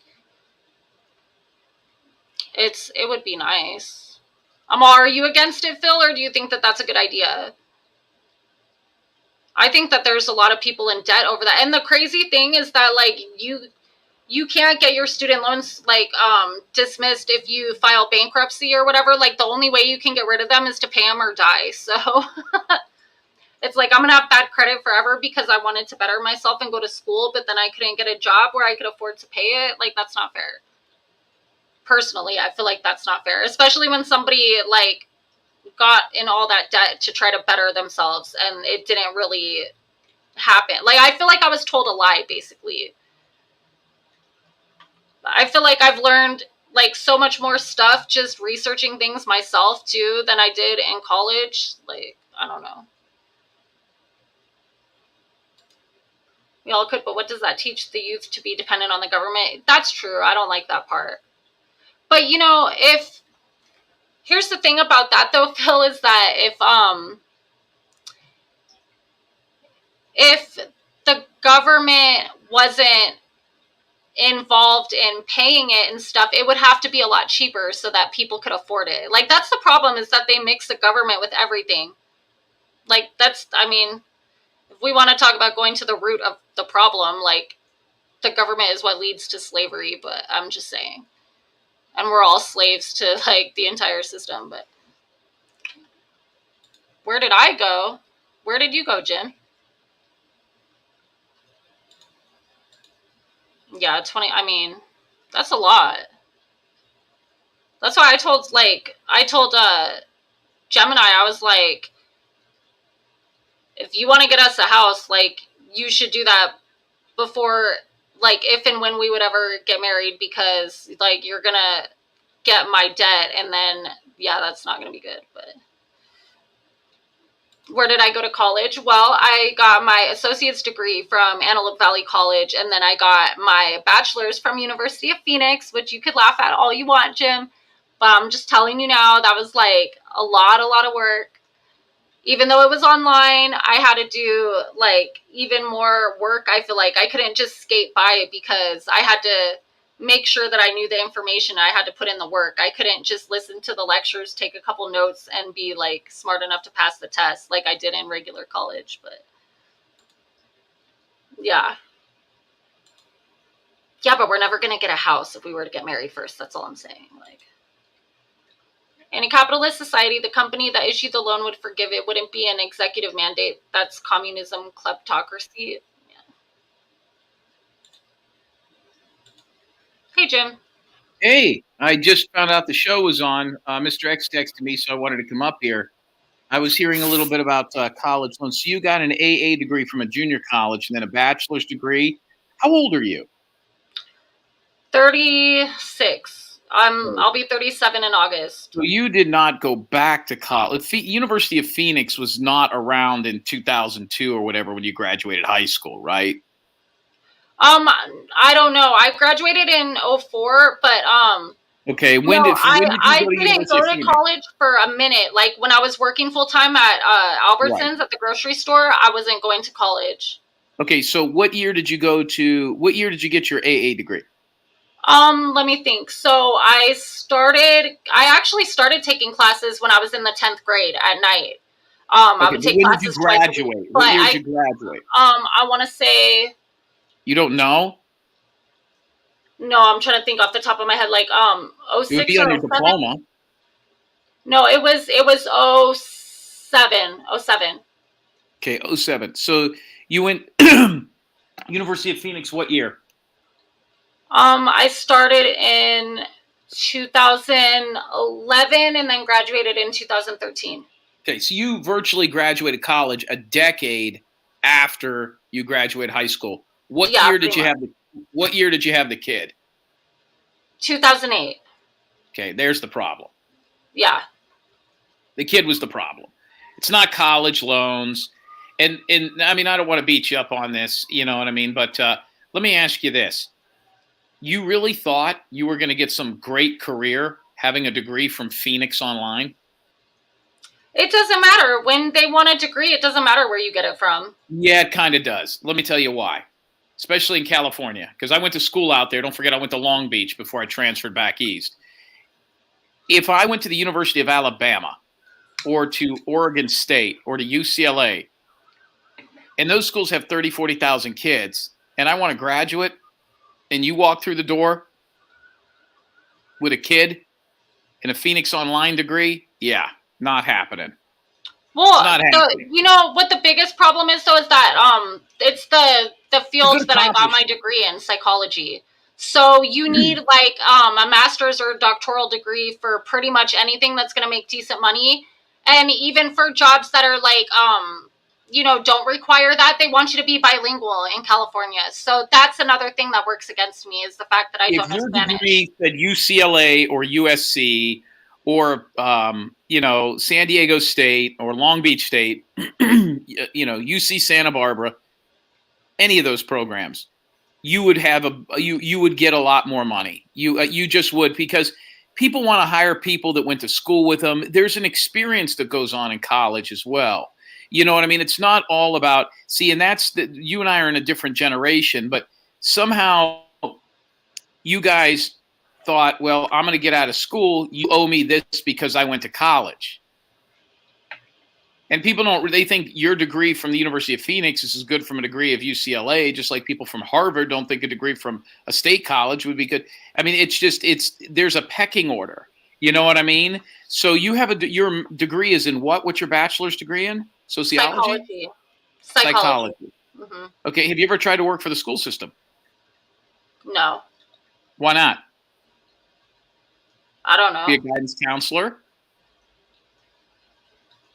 I don't know. When I was looking for jobs back in the day, I didn't see any openings for that. There's benefits. There's you have the summers off. You're done by 2:00 every day. You know what I mean? I mean, there's jobs out there. I mean, you're in Southern California or Central California. I don't know what that's. Yeah, but a lot of them want you to be bilingual, Jim. In Southern California, you could have moved to West Virginia and made $70,000 a year. You're choosing to live in you could have moved to Idaho. You could have moved to Texas. You could have taken your son, and instead of, dipping around in the Hispanic ding, you could have went to Tennessee. I mean, there's options, Yeah, if you're going to stay right there in the 50 miles that you're in with an online college degree, chances are you're going to have I don't think anybody should get student debt relief. I really don't. I don't believe it. I think I think it's a terrible fucking idea, because what's happening is that pisses a guy like me off, who got a full scholarship, went to school for 4 years, worked his ass off, and they're just going to let it go. You know what I mean? I mean, you guys are the reasons we went to school. It's the people that didn't work hard. It's the people that got knocked up in high school that pays the tuition to the schools so that the upper crust of the student body, like myself, the athletes, can get full rides and live in great dorms. Okay, like Jim. I like that part. Now, what you should have done is got the boobies, started dancing. I know, right? Why didn't you ever do that? I don't know, because I don't know. I was self-conscious and not I don't know. As much as I got pregnant without being married and stuff like that, I'm still not a slut like that, Yes, you are. Now, listen, could you please take Phil's picture down? Because I saw a real-life picture of Phil, and it made me sick. He looks like Super Mario. No, he does not. I've got a picture of him. You'll shit your pants. No, I don't know what he looks like, but... Oh, I do. I've got a picture of him. We showed it on a Rumble the other day. No, that's a different person. Well, that's a different Phil? No, it wasn't Phil. Phil, these nuts. You're confusing two people. No, Phil's different. Yeah. So don't pay the loan. Fuck it. Just don't pay it. Did you defer them for 10 years? No, I went to collections. You didn't even try to defer it? No, I did for a while, and then I was like, they wanted me to pay $429 a month. Oh, that's right. It was Fast Eddie, not Phil. I get those two confused. Yeah, you're right, Bob. You're right. But no, listen. So what do you do for a living now? Behavioral therapy. What's that? Where I do one-on-one in-home therapy with kids that have autism or intellectual disability or, Down syndrome, stuff like that. So you go into give me an example, and I'm serious about this. I'm not beating you up on it, but I'm fascinated by this part of you. I didn't know you had a degree. I really did not know that. Yes, I told you that the first time you ever interviewed me, Jim. I knew you had an AA degree. I didn't know you had a bachelor's degree. I knew you had an AA. Yeah, well, actually, my AA was in administration of justice. I used to want to be a parole officer, believe it or not. Yeah, well, you could have started with all the guys you dated. Now, here's the deal. Right? Just saying. No. Here's the deal. So go ahead. So explain it to me. So like so what we use is like scientifically Well, no. You wake proven. up, you get up at 7 o'clock, and do you work every day? No, well, Tell me your schedule. well, right now I only have one client ever since like the whole pandemic thing, you know, but I used to when I had a lot more clients, I would work Monday, Wednesday, Thursday, Friday, and but usually you have to wait till the kids get home from school. So I would So work like 3 part o'clock, you time. go over to some handicapped kid's house. What do you do? Yeah, for like 2 hours. We would do different like Color, play with puppets. teaching things with them, or behavioral things like it depends on what their specific issues are, but like let's say Are these let's adults? say Or that they these have children? tantrums a lot. No, these are like little kids and stuff, or teenagers or whatever. Like if they throw tantrums a lot and they self-injure and things like that, we would basically try to do tasks with them that might elicit those behaviors, and then block them and teach them different ways of coping or handling whatever's going on. So it's basically just like classical conditioning, really. And then if they do the right thing, then they get, you know, or the expected thing, then they get some kind of reward for it. We call it positive reinforcement. And then if they don't do it correctly, we prompt them to give the correct response, or make them do it again, or whatever, depending on the situation. I have no idea what the fuck you're talking about. So you go And over then there and play puzzles? the whole time we're taking data. So now we do it on the phone, but we're like we're adding up how many times that they do a certain behavior within the 2-hour period, and then taking percentages, or we're counting the number of correct responses, stuff like that. What do you wear when you go over there? That outfit? Yeah, I could wear this to work. Oh, fuck. So let me get this straight. About 3 o'clock in the afternoon, you go over to some handicapped, Down syndrome teenager's house wearing a fucking tank top, smoking cigarettes with pink hair, tattoos hanging out, and you play puzzles with them? And you think you should be making more than $14 an hour? Dude, I've gotten hit, bit. Like, I mean, we go through some stuff sometimes. Kids spit at us. Like, I've had kids threaten to kill me. Like, all kinds of stuff. You ever asked to see the boobies? No. That's what I'd do. Nope, I've never had that one. By the way, Joe Senta, C-E-N-A, Senet, that's salty pancakes. Oh, there is you it? go. Yeah, let's go ahead and block that piece of shit. How do you know? Everyone always thinks that everyone is like this person or that person. Like, thank you for the $2 super sticker, Arkansas. Did you ever find out what happened to Arkansas? What really happened to her? With what? She got beat up. Oh, I heard about it, but I mean that's her business. I don't know. I want to know about it bad. Carol H has a handicapped kid that used to beat her up. That's fucked up. Yeah, because they don't know how to express their like to me, the way that I always analyzed it is like they're frustrated that they don't know how to communicate what's really going on, and they lash out or act out, you know. What are you trying to teach them? Like the math problems, like times tables? No, it's not so much teaching like that. Like it revolves around behavior. So we will do things that like if they can't sit very long and do a task, we might do math problems with them, because that also can help them in real life or whatever. Or we'll teach them, if it's really little kids, we'll teach them colors and animals and stuff.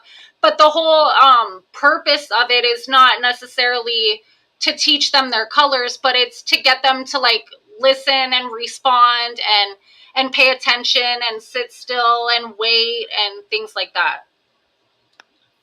It's basically classical conditioning is what it is. Like it's Pavlov's classical conditioning. You just do over and over and over and over. They do the same things until they just naturally give you the results you want. That way, when you tell them, you know, sit down, wait, clean your room, whatever, then they listen to that. You know, it's like training them to be able to like adhere to the rules of society someday. Did you ever have a kid with Prader-Willi? With what? Prader-Willi syndrome? What's that? Prater Willie. It's where the kid I have just a feeling the answer is no, but go ahead. the kid just keeps eating and eating and eating until he explodes. No. I would want to specialize in that. I had a kid though that he had intellectual disability and autism, and he was like 17, and he liked to watch videos on YouTube for his reinforcement, where he would watch like that Chinese kid that could eat all the hot dogs, and he would have Kobayashi. and he would have these videos where he would eat like so much Popeyes within 20 minutes, or like, you know, a bunch of Wendy's or something. Like he would eat all these burgers really fast. Like, I don't know, this kid that I worked with loved those videos. Huh. Have you had one of the same kids for a long time? The client that I still have right now, she I've had her since she was 12 or 13. I want to say 12. Like 7th grade, and she just graduated high school, so she's next month, her services are done, and then I don't know, to be honest, I don't know if I want to continue working and doing this. I might actually be looking for a new job soon. But all right, let's pretend I'm one of your kids, and we're just sitting down at 3 o'clock. What do they call you? Miss Knockers? Miss Danielle. Hi, Miss Danielle. Hi, Jim. How are you today? No, my name's not Jim. I have Downs. It's Steven. Hi, Steven. How are you today? I'm doing good. What are we going to do today? Play with puzzles? Oh, wait. Say, I'm good. How are you, Miss Danielle? I'm good. How are you, Miss Danielle? I'm doing good. Thank you for asking. Now let's try that again. Hi, Steven. How are you? I'm good. Can I see your fucking tits? Try again. Try again. Ooh, sorry. I'm good. How are you, Miss Danielle? Are you still seeing that queer? They've never talked I saw you on YouTube. You were talking to these guys about somebody named Gemini. Is that really your boyfriend? Yes, that's really my boyfriend. You know how long my tongue is?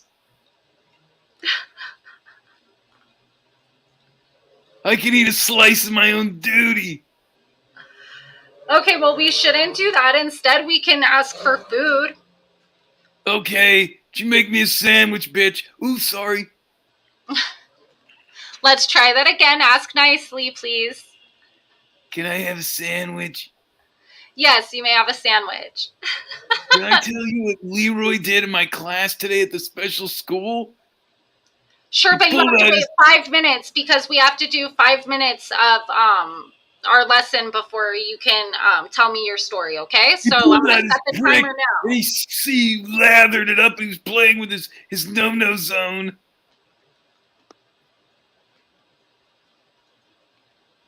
That's when I would ignore you. Yeah. That's when the kid's trying to get your attention, and that's when you ignore them. That way, like, you're not giving them the attention that they're looking for until they do whatever you said, or they wait, or they ask politely, or they say, excuse me, or, you know, whatever it is that you're looking for as the response based on whatever the behavior plan is. But yeah, I know, right? I'm like, I don't even know how to respond to these situations, because I've never had a kid like tell me stuff. Like, I could eat a slice of my own duty. Like, no kid says that. Sorry. Maybe one day, but, you know. Oh, thank you for the $2 super sticker again, Arkansas. I appreciate you. Let's see. Hi, Kathleen H. How are you? And Leanne. Elephants. Hello. Godless. Welcome back. I'm like, who else came in here that I didn't say hello to? Shane, what's up?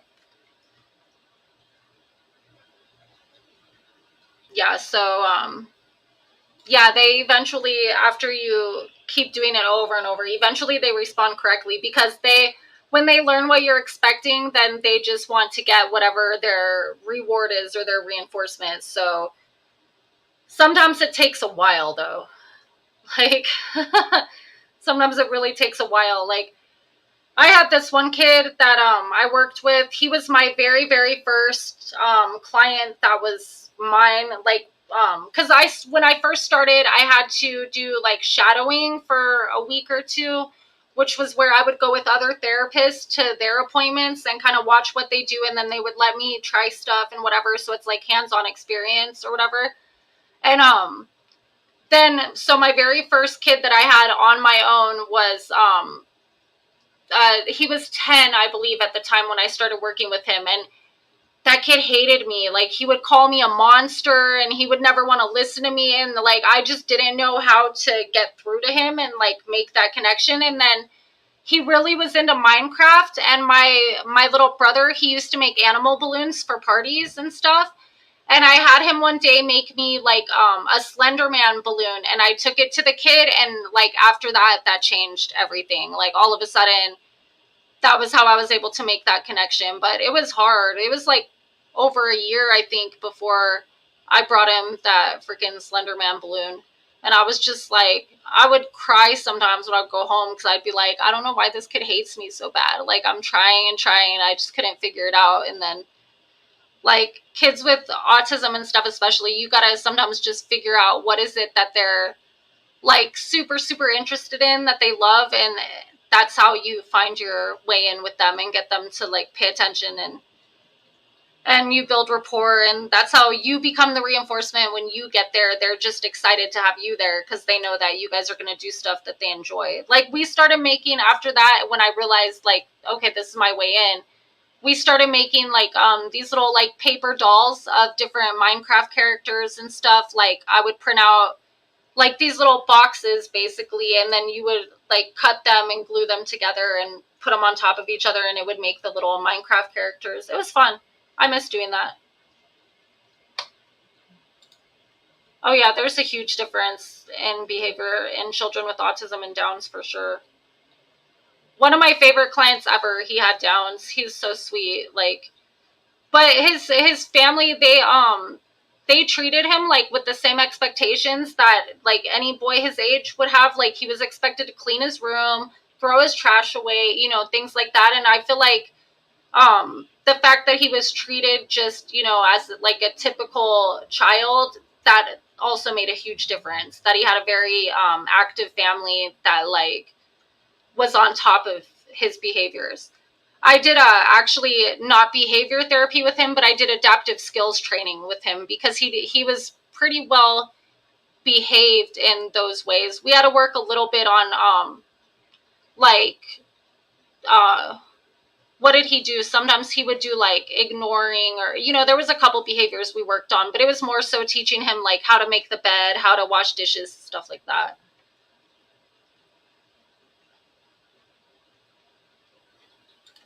You're witnessing a live active gym jitsu performed here this evening by the extremely lovely, patient, and smart Danielle. Please hit the like. Thank you. Yeah. Yeah, you gotta be strict with them. And it also helps when we leave like the home that the parents, they take the guidance of their parent training and they implement the same things that we're working on. Because if we're working on something with the child and then we leave and like the parents don't follow through, then they just hate us when we get there, because it's like school again. Instead of them looking at it like, oh, this chick's coming to play with me, like this is going to be fun, then they look at it like, now I can't do what I want. And as soon as she leaves, mom's going to give in to me and give me whatever I want, you know? Have you ever dealt with someone with Tourette's? No. I've dealt with kids, though, that have had, like, outbursts and stuff like that. I had, one kid, he threatened to lock me in his garage with the car exhaust running. And I was like, that's really, he was like 4 years old. And he was like, I'm going to lock you in the garage and turn on the car so that it's running and you inhale all the smoke and you die. And I was like, we're going to go have a talk with your mom right now. And then he spit in my face. And I was like, okay. Hi, Steven. How are you? I'm sorry. I had to get something to drink. And, hey, I found a box of my dad's magazines, and you look like one of the girls in them. Are you supposed to be looking at those? Did you ask permission? Oh, well, yeah, my penis gets stiff.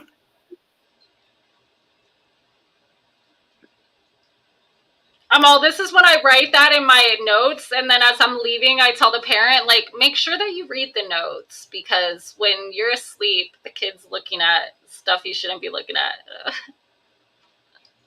Can we Yes, go I to use the picture park? boards, sensory toys, stuff like that. What was I that? kiss you. I want to kiss you on the mouth like in these magazines.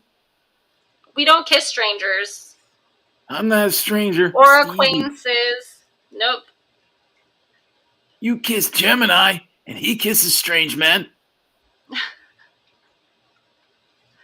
See, so I did actually, what's funny, I substituted a session one time with a kid who was like 16. And one of the issues that his mom had was that he would always try to talk about sex. And Yes. he would try to sneak movies like American Pie and like stuff like that, right? And so basically whenever he would say anything that was like about sex, or like he said something, I only worked with him one time for like 2 hours.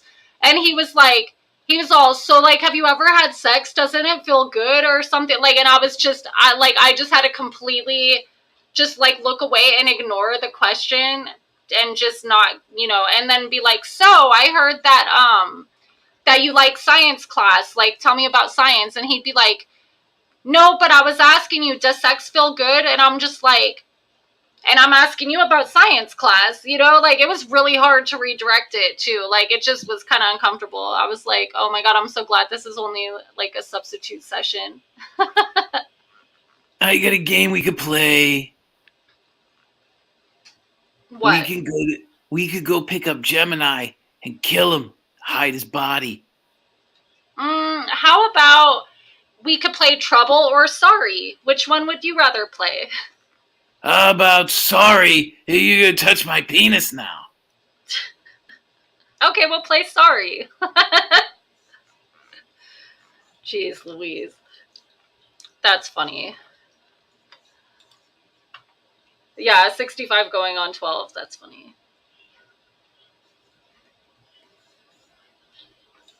Tell him to think about Roseanne. That's funny. Am I able to search up places for special needs people, like find out where people are placed? What do you mean? I don't know what you mean by that. Like, they were in their homes when we would work with them. I don't know.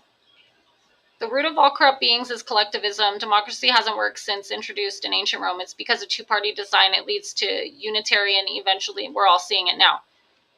I agree with that, Phil, and I actually think it would be better if we just had community-based, like, self-organization, for things like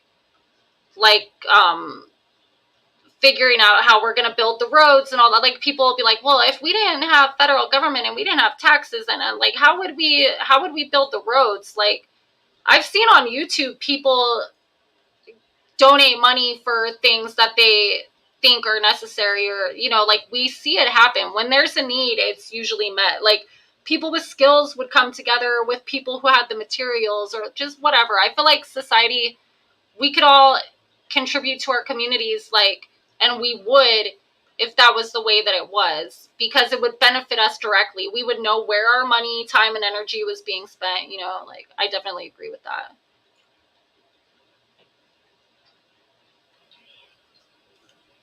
Play Never Have I Ever. I know, right, Leanne? Like, you fucking cunt. No, we could just move to Australia. And then we could just call everybody a fucking cunt. No. Yeah, it does help when the parents are not in denial. Mm-hmm. Who's 120 years ahead? Oh, like the government, like the information and stuff that they have at their disposal.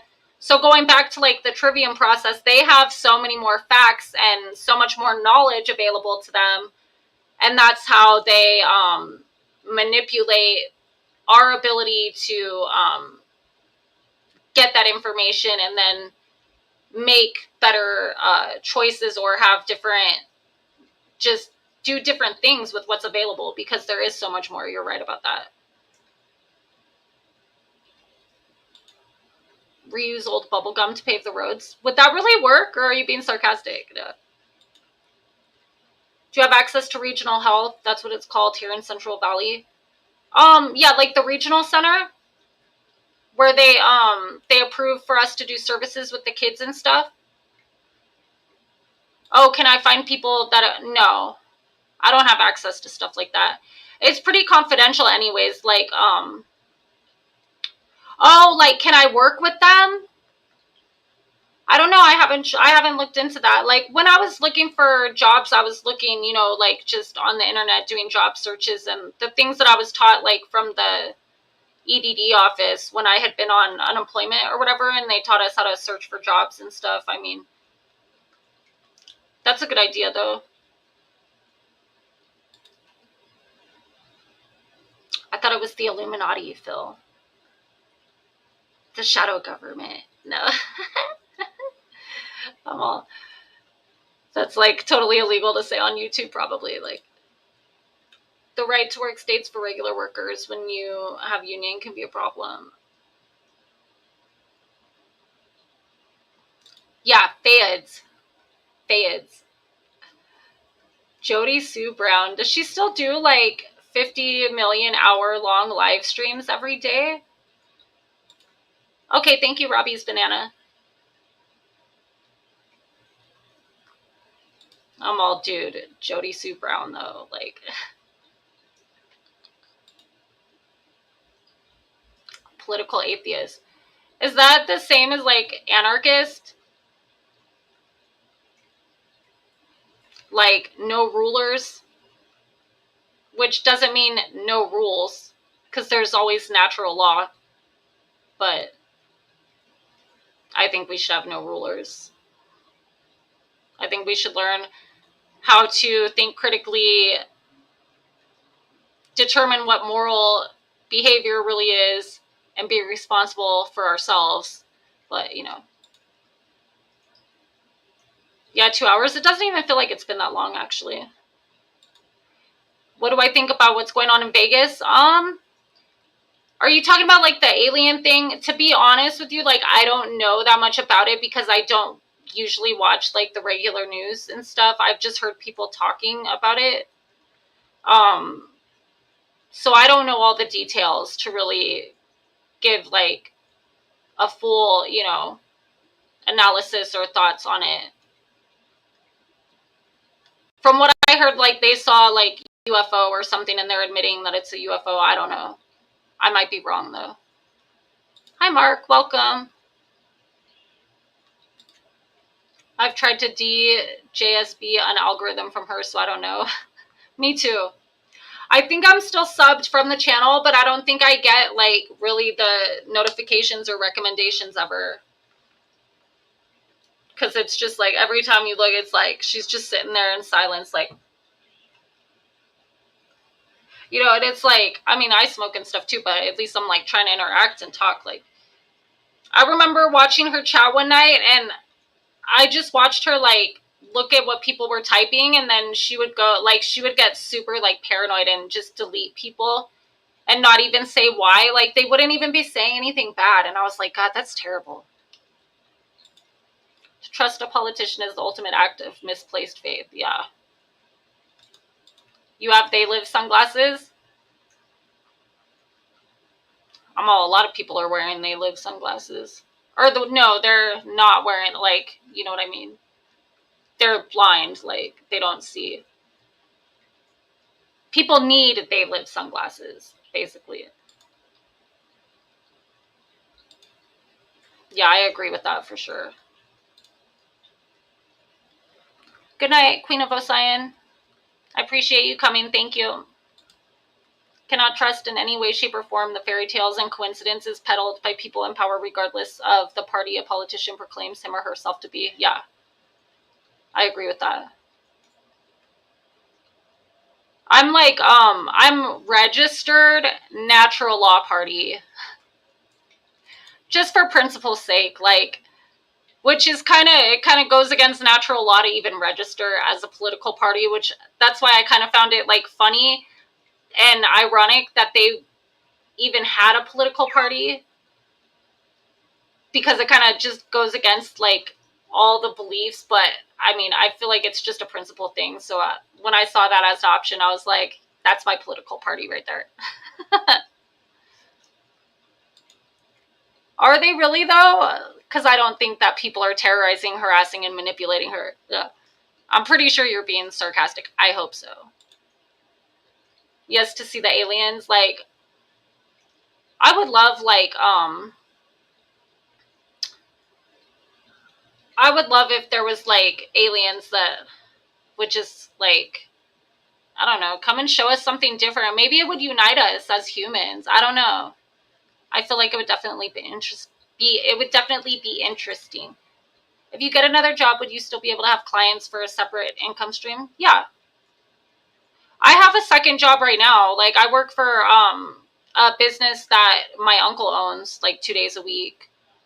That's when I'm like at work all day for like 8 hours. Like, I'm over there working for them. But I don't like to do the same thing like day in and day out. I get very bored. I like to have like a couple different things going on.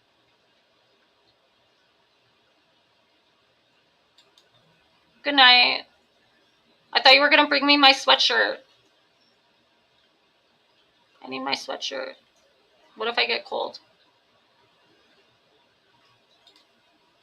Allegedly, right? What outfit, Kathleen H? Oh, the one that on your... No. If he wore something like that, I would be like, what the fuck is wrong with you? No. They released the video of the... Okay, now I have to look this up. Like, what should I search on YouTube? Or should I search on... Like, where should I find this? Where should I look for this? I myself, throughout history, all groups have failed. Always one bad apple or more, power or struggled, etc. Yeah. That's why people need to have personal responsibility, personal accountability. But to do that, we need to understand just the basic fundamentals of morality. Otherwise, it would be like quote unquote chaos. But I feel like if people really understood morality, then there would be like a paradigm shift in consciousness, and we would be able to, I don't know. I have this utopian dream in my mind that we could live peacefully together if only people just behaved according to morality and natural law. But it's like to try to get everybody on that fucking, especially when there's already people that are in power and have a lot of wealth and control over other people. It's like, why in the fuck would they want to drop all that so that they could be like good moral people and live in peace and unity? Like, that's why we're in a fucking problem that we're in,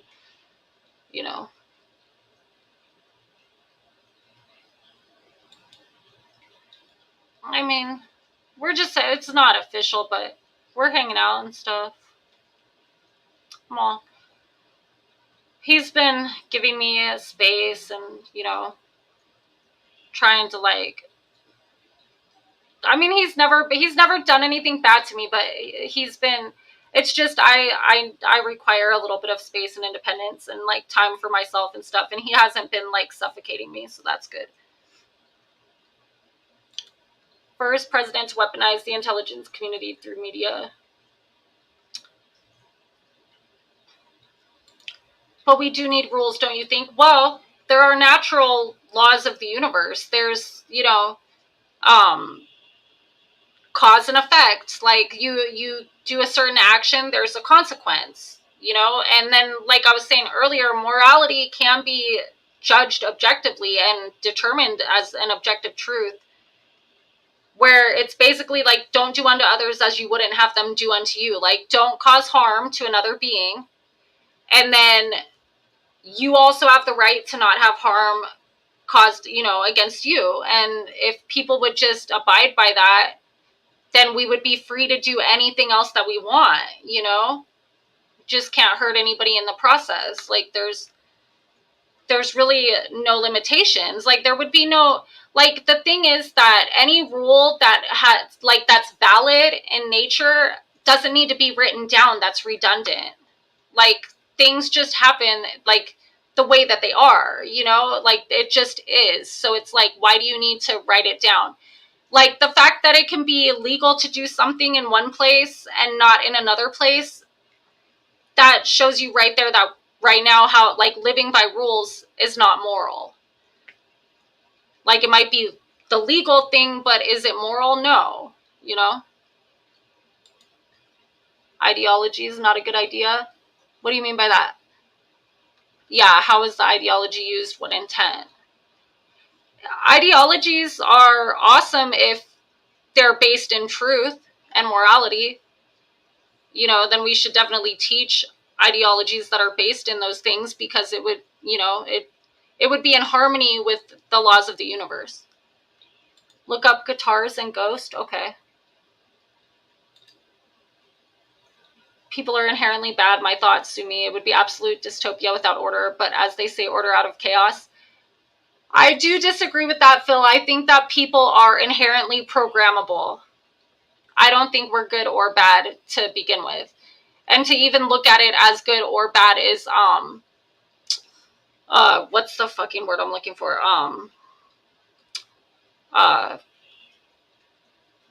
That's like the Hegelian dialectic, you know?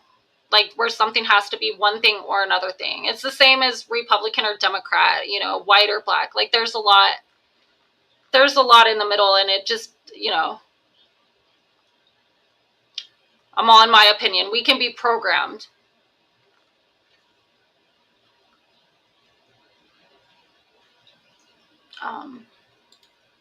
That's controlling the way our kids learn. It's taken away the conditioning that's been in place for 70 plus years.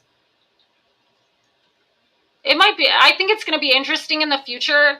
The fact that so many things have changed at this point when it comes to the education of the kids and just the way that they're growing up in general, and like all the different things. It's like there is definitely a new age upon us, and I feel like a lot of things are going to be completely deconstructed and like, you know, reassembled in different ways. And I mean, it might be really chaotic and it might be bad for me. Like, I'm just curious to see what the generations of the future are going to bring to the world, you know? Because I feel like they have a whole different way of thinking than we do. Whose morality, though? Like, morality is objective. It's, if you're harming somebody against their will, it's immoral, period. Anything else, you know, that's not hurting anyone in the process would be moral. Like, it's very simple, but look it up now. What was it? I'm all guitars and ghost. Let me put that in my little notes right here. I'm all, that's funny. I already forgot. I would have to wait for the chat to come back up, like,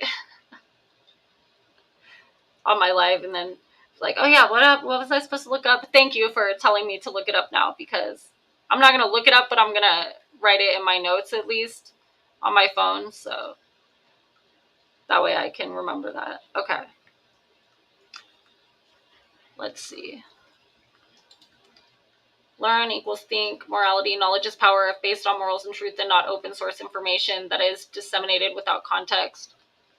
Well, that's why people need to know how to have discernment and be able to judge, you know, like we're supposed to have the power and ability to judge, not necessarily other people and things that they like and make them happy. You know what I mean? Like, that's where we have a problem, is that we judge all these people when we don't have enough information and whatever. And it's like, really, we should be judging the information itself, you know, instead of I think you put, yeah, emotions are so much of the problem. People let their emotions get in the way of like actual intellectual objective discernment, you know? Treat people with concern and kindness you would like them to show towards you. Yeah, the golden rule is good, but I like it more in the like, if you say it like in the negation of that, like, don't do unto others as you wouldn't have them do unto you. So basically, like, You know, because if you treat other people the way that you want to be treated, other people might have different preferences on what they find as acceptable or harmonious treatment towards them, you know? Like, for instance, if it was up to Gemini, we would be together nonstop 24/7, and he would do everything for me. And I don't like that. I want independence. I want space. I want time for myself to recharge my own batteries without anybody bothering me. You know what I mean? So it's like, for him to treat me the way he wants to be treated is going to annoy me, and I'm going to, you know, push him away over it. But if he just simply doesn't do things to hurt me that he wouldn't want me doing to him, like, that's, to me, that's a better way to look at it. People are definitely too emotional. And it's not emotionless thinking either, because that's how you get, like, sociopaths. They just look at things, like, with no emotion whatsoever, and they have no empathy and stuff, like, but it's like, it has to be directed appropriately. Like, your emotions and empathy and compassion have to be used for the benefit of the world, and not as something that you use as a tool to create a bias against another person, or take some kind of action that's going to hurt someone just because they don't agree with you, you know? Yeah, we have the mammalian brain, the limbic system and all that controls our emotions. Yeah. 10-foot creature in Las Vegas. Okay. I'll write that too on here.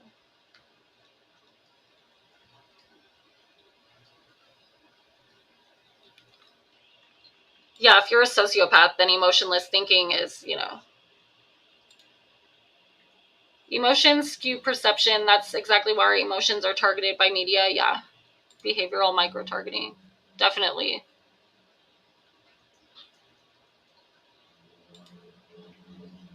Well, it's the mass media just reaches, like, a very, very large group of people on a large scale. That's why. And it's, the mass media is used by the politicians. It's used by, you know, like, the corporations. It's a tool to be used by all these people who would want to con us. You know, like, one con man on the streets, like, that's one thing, but, or a salesman, you know. But when you got it, like, creating groupthink because it's happening on the nightly news, then, you know, I understand what Phil's saying with that.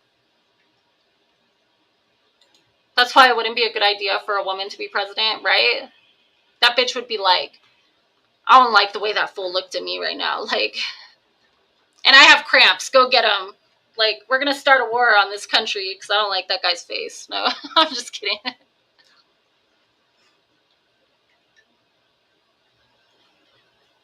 Because we are emotional creatures and act with emotions, yeah. And then, like, in another aspect, we might have mercy on people that we shouldn't, you know? We might have an absolute right to defend ourselves against something, and then we don't because we have that heart, and then it's like, that's also not good. Empaths are targeted on YouTube, and empathy is an emotional characteristic, yeah.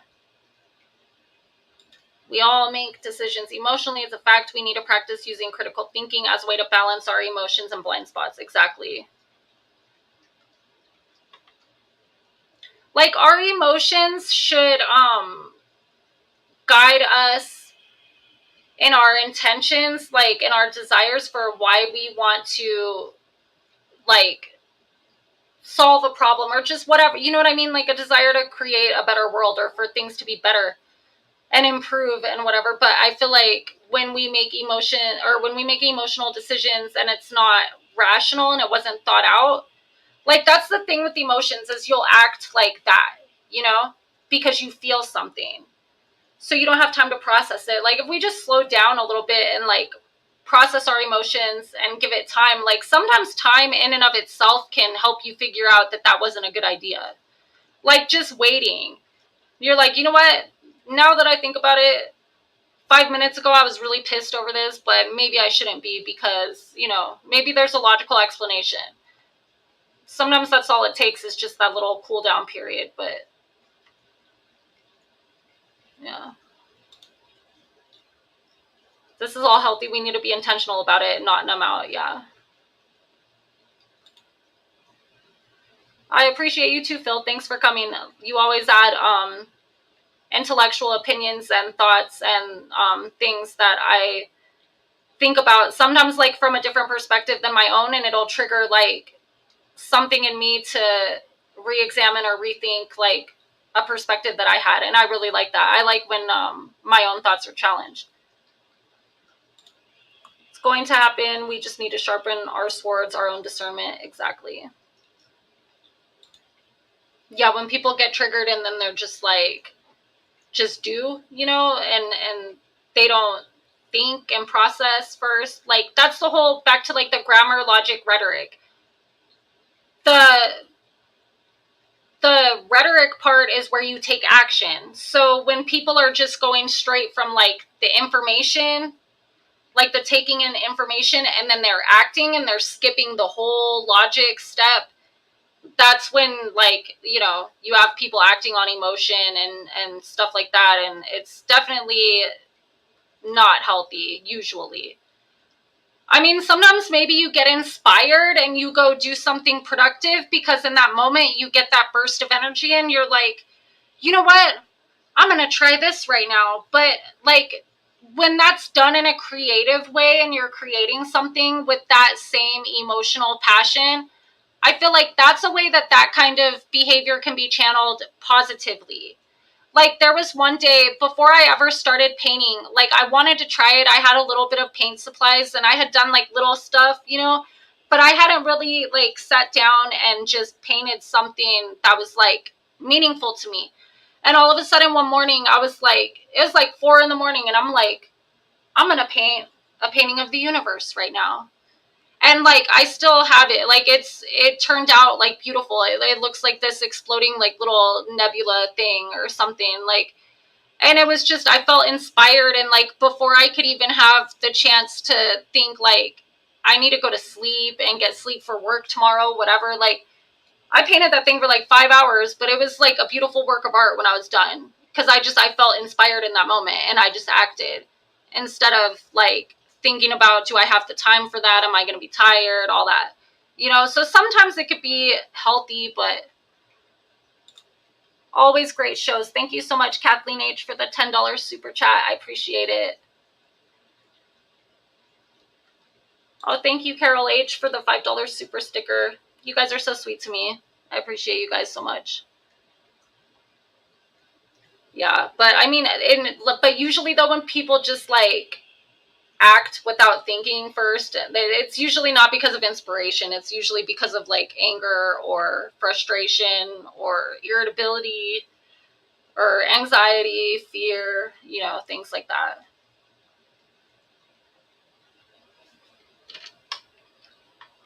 I wonder if Gemini went to sleep yet. I'm like, I left my sweatshirt in his truck. I'm going to need that. Maybe. I don't know. Has the weather been weird for you guys wherever you live? Like, where it's like different than usual? Like, it's June and we're usually like sweating balls, and there's just been days where suddenly it's like freezing cold. I don't know. It's weird. So I'm like scared to not have my sweatshirt at like my disposal if I need it. Cause it's been like, I've been needing it some nights. It's that drama triangle. Yup. Kathleen H, you're so cute. Oh, I love Kathleen H. Her picture reminds me of my mommy. Something about it. It's rainy in Denver. Is it usually rainy in Denver though? Super hot now, and now it is hot but cold at night. That's how it is here too. It's like, I'll be sweating in the day, like sweating ridiculously when I go to work, like when I'm working at my uncle's store that he owns. And but by the time I get off work, I'm like freezing running to my car because it's so cold. And so then I have like the air conditioner on in the car in the day, and then I turn it to the heater, and it's like, why is it being like this? I don't know. I have more sweatshirts, Alley Cattails, actually, but I just have like specifically a favorite one. It's like a black craft sweatshirt, and it's like a light sweatshirt, but it's warm though. I don't know how to explain it. It's just, it's made really well. I like it.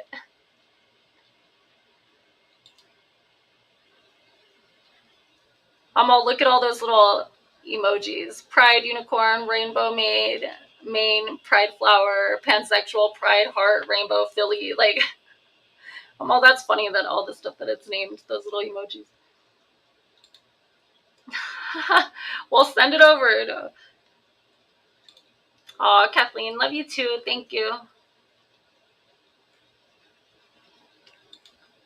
91 at 8 p.m., now 78 at 1:30. That's not too bad though, 78 degrees. And 91 degrees isn't even bad. It gets like 110 here sometimes. Like, Pennsylvania, it's going to be 50 at night, at 85 during the day. Yeah. Cali is June gloom from what I remember.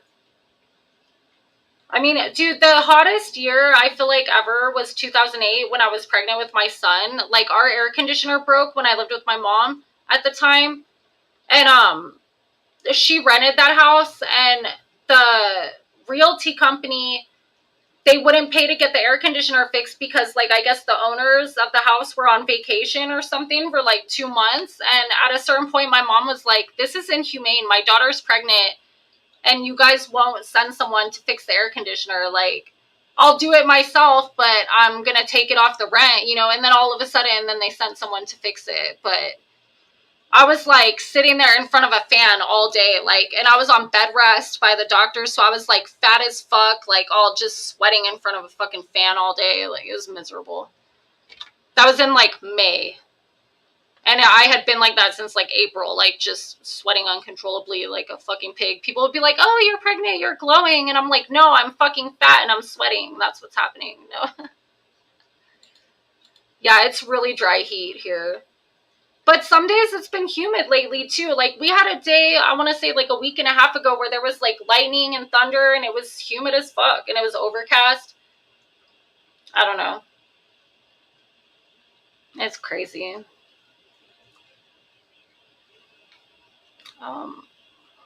Are you still awake? And can I get my sweatshirt? I feel like Gemini totally, like, he was like, I'm going to bed, and he just knocked out. Good night, Carol H. Sweet dreams. Rainiest start to June in Denver in 58 years. Yikes. Where are you at, Leanne? I went to Nebraska when I was like 7 or 8 years old for a family reunion. And I remember it being really humid there. It was like you get out of the shower and you dry off, but you're like still wet. Like, you can't get fully dry really. Like, by the time you put on your clothes, you're like, you know. Yes, I'm still on. I'm like, I'm probably going to get off soon, but the chat has been adding things to the discussion. So I'm like, if there's still like interesting things going on, I don't want to just end, because I love having intelligent conversations. And sometimes out in the real world, those are like few and far between, unfortunately. So thank you all for feeding my intellectual mind. I appreciate it. I went to the grocery store and came back, didn't see any tough guys there. That's funny.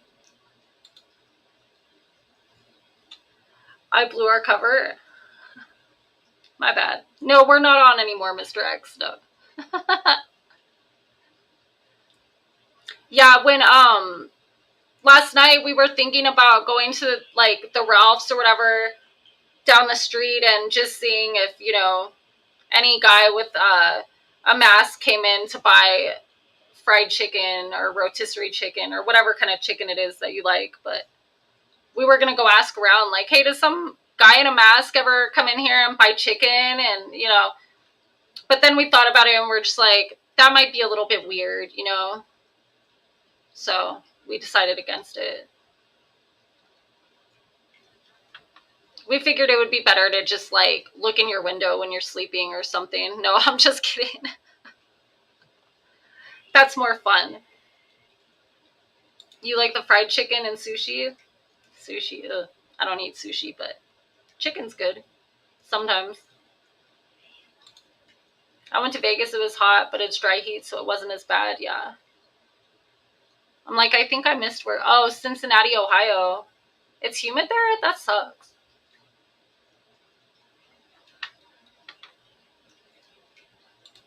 Yeah, that prank call was hilarious, definitely.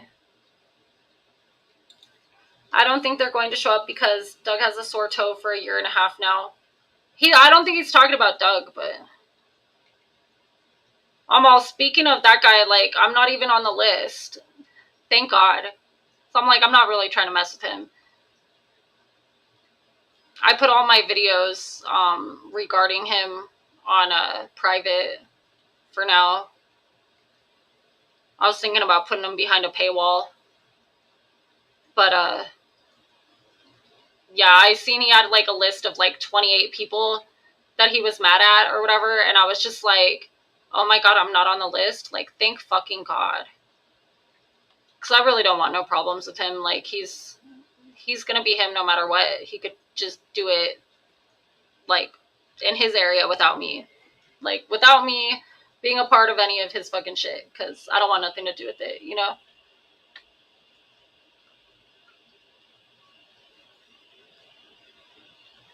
Yeah. Yeah, he has a list. You're not on it. Jim is, but you're not on the list. Yeah, it's like, it's not going to change. There's nothing anybody could do to change it. So why bother? You know, I'm over it by now. Like, it's been a long enough time that I'm just like, provided he doesn't do anything in the future to fuck with me, like, I'm good. You know?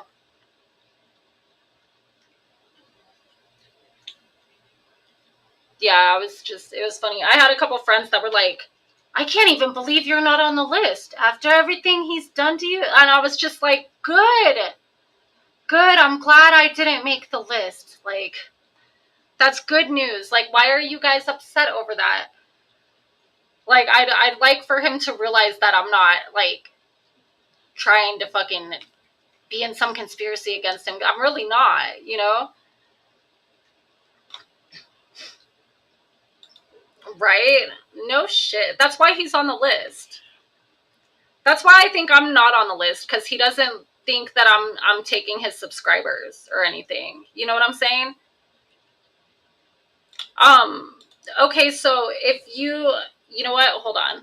Oh, did he bash me? Yeah, see, I don't even watch it because it's like, if I don't hear it, it doesn't bother me. You know, I know that the things he says are not true anyways, so there's really no point in getting mad about it anymore. Like, I'm kind of numb to it at this point, to be honest, because, like, he's going to continue being who he is and saying bullshit, and if people can't see through that, I can't help them, you know? Yeah, I mean, I'm sure you got blocked after you told him off, but I have not seen any kind of list except he was saying that his old mods were out to get him, and I don't know who he's talking about. You know what? Yeah, Crime and Justice is still there. I'm gonna, let me see if AB's video is still up, and I'll put the link for it in the chat. That way you could see the list, Mr. X. It's like, it's got like 28 people on it, or something like that. Let me see. There we go. This is called Dougie Has a List of Problems. This is the name of the video.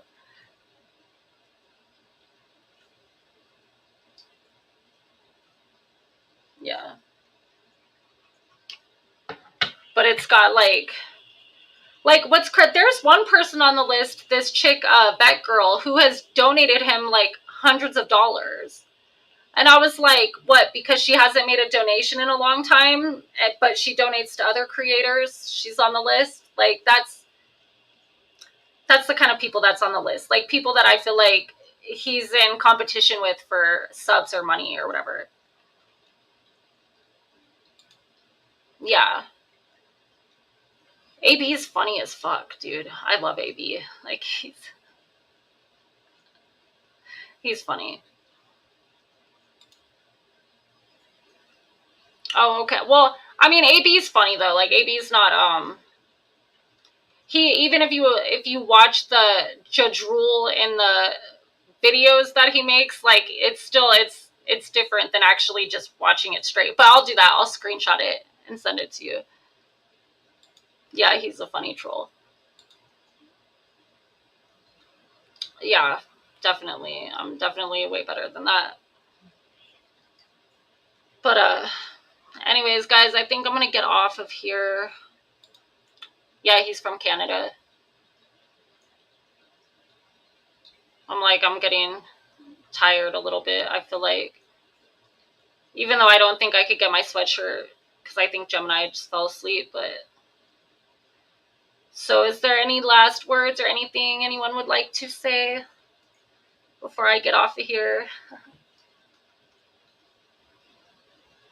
They're both crazy in the head. Yeah, I know. That's what I'm saying. Like, a lot of them are creators that cover the Summer Wells case. So that's, that's what I'm saying. It's the people that he's in competition with. Is he? I didn't think he was on there. I missed that. I'm going to have to go back and look again. Oh, thank you, Kathleen H. I love you guys too.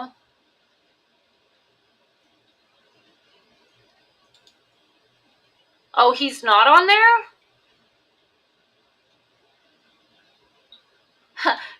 Anyways, guys, I think I'm going to get off of here. Yeah, that's totally like... Shut up, Alley Cat Tails. No.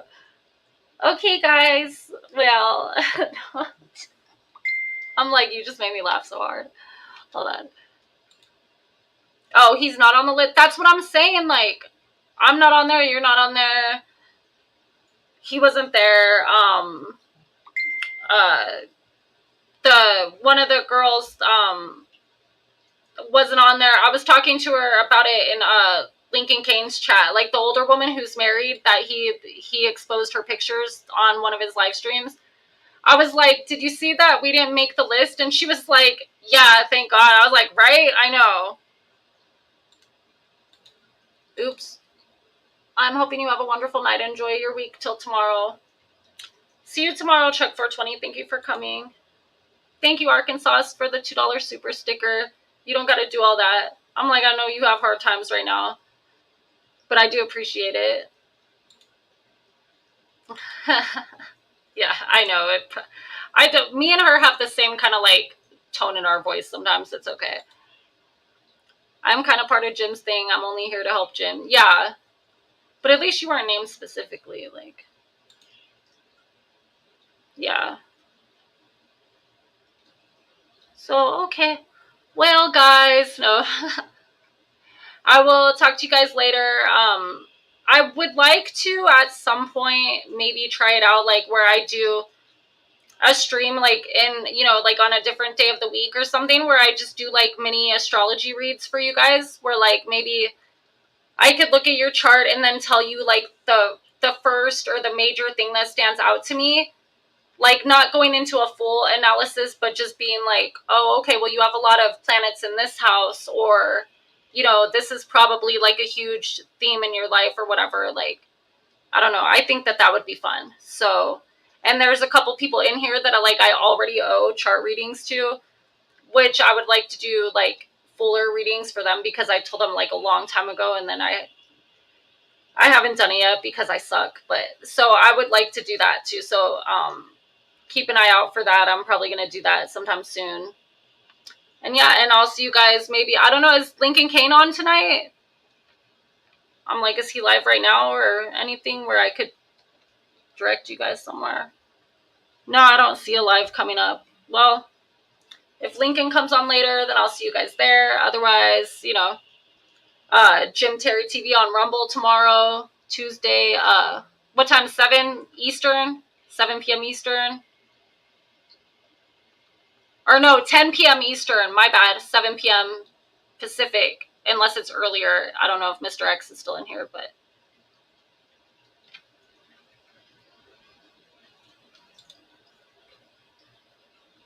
just even point me in the right direction. Yeah. Yeah, I could make time though. Like I feel sometimes I think about stuff though, and it's like usually when I think about stuff, it's like 5 in the morning, and I'm like, I need to go to sleep, but I really want to, you know, do that. And then it's like I forget until another like 2 days later at 5 in the morning. It's crazy. But yeah, I think it's like I think their show tomorrow, Jim Terry on Rumble, is like 7 p.m. Eastern or 6:30 Eastern, something like that. I mean, if you guys are subscribed to their newsletter, you'll get the notification. And I'll put it on my community page when I get it too. So yeah, so I'll see you guys there hopefully, or next Monday over here. Thanks. Have a good night. Thanks everyone for coming.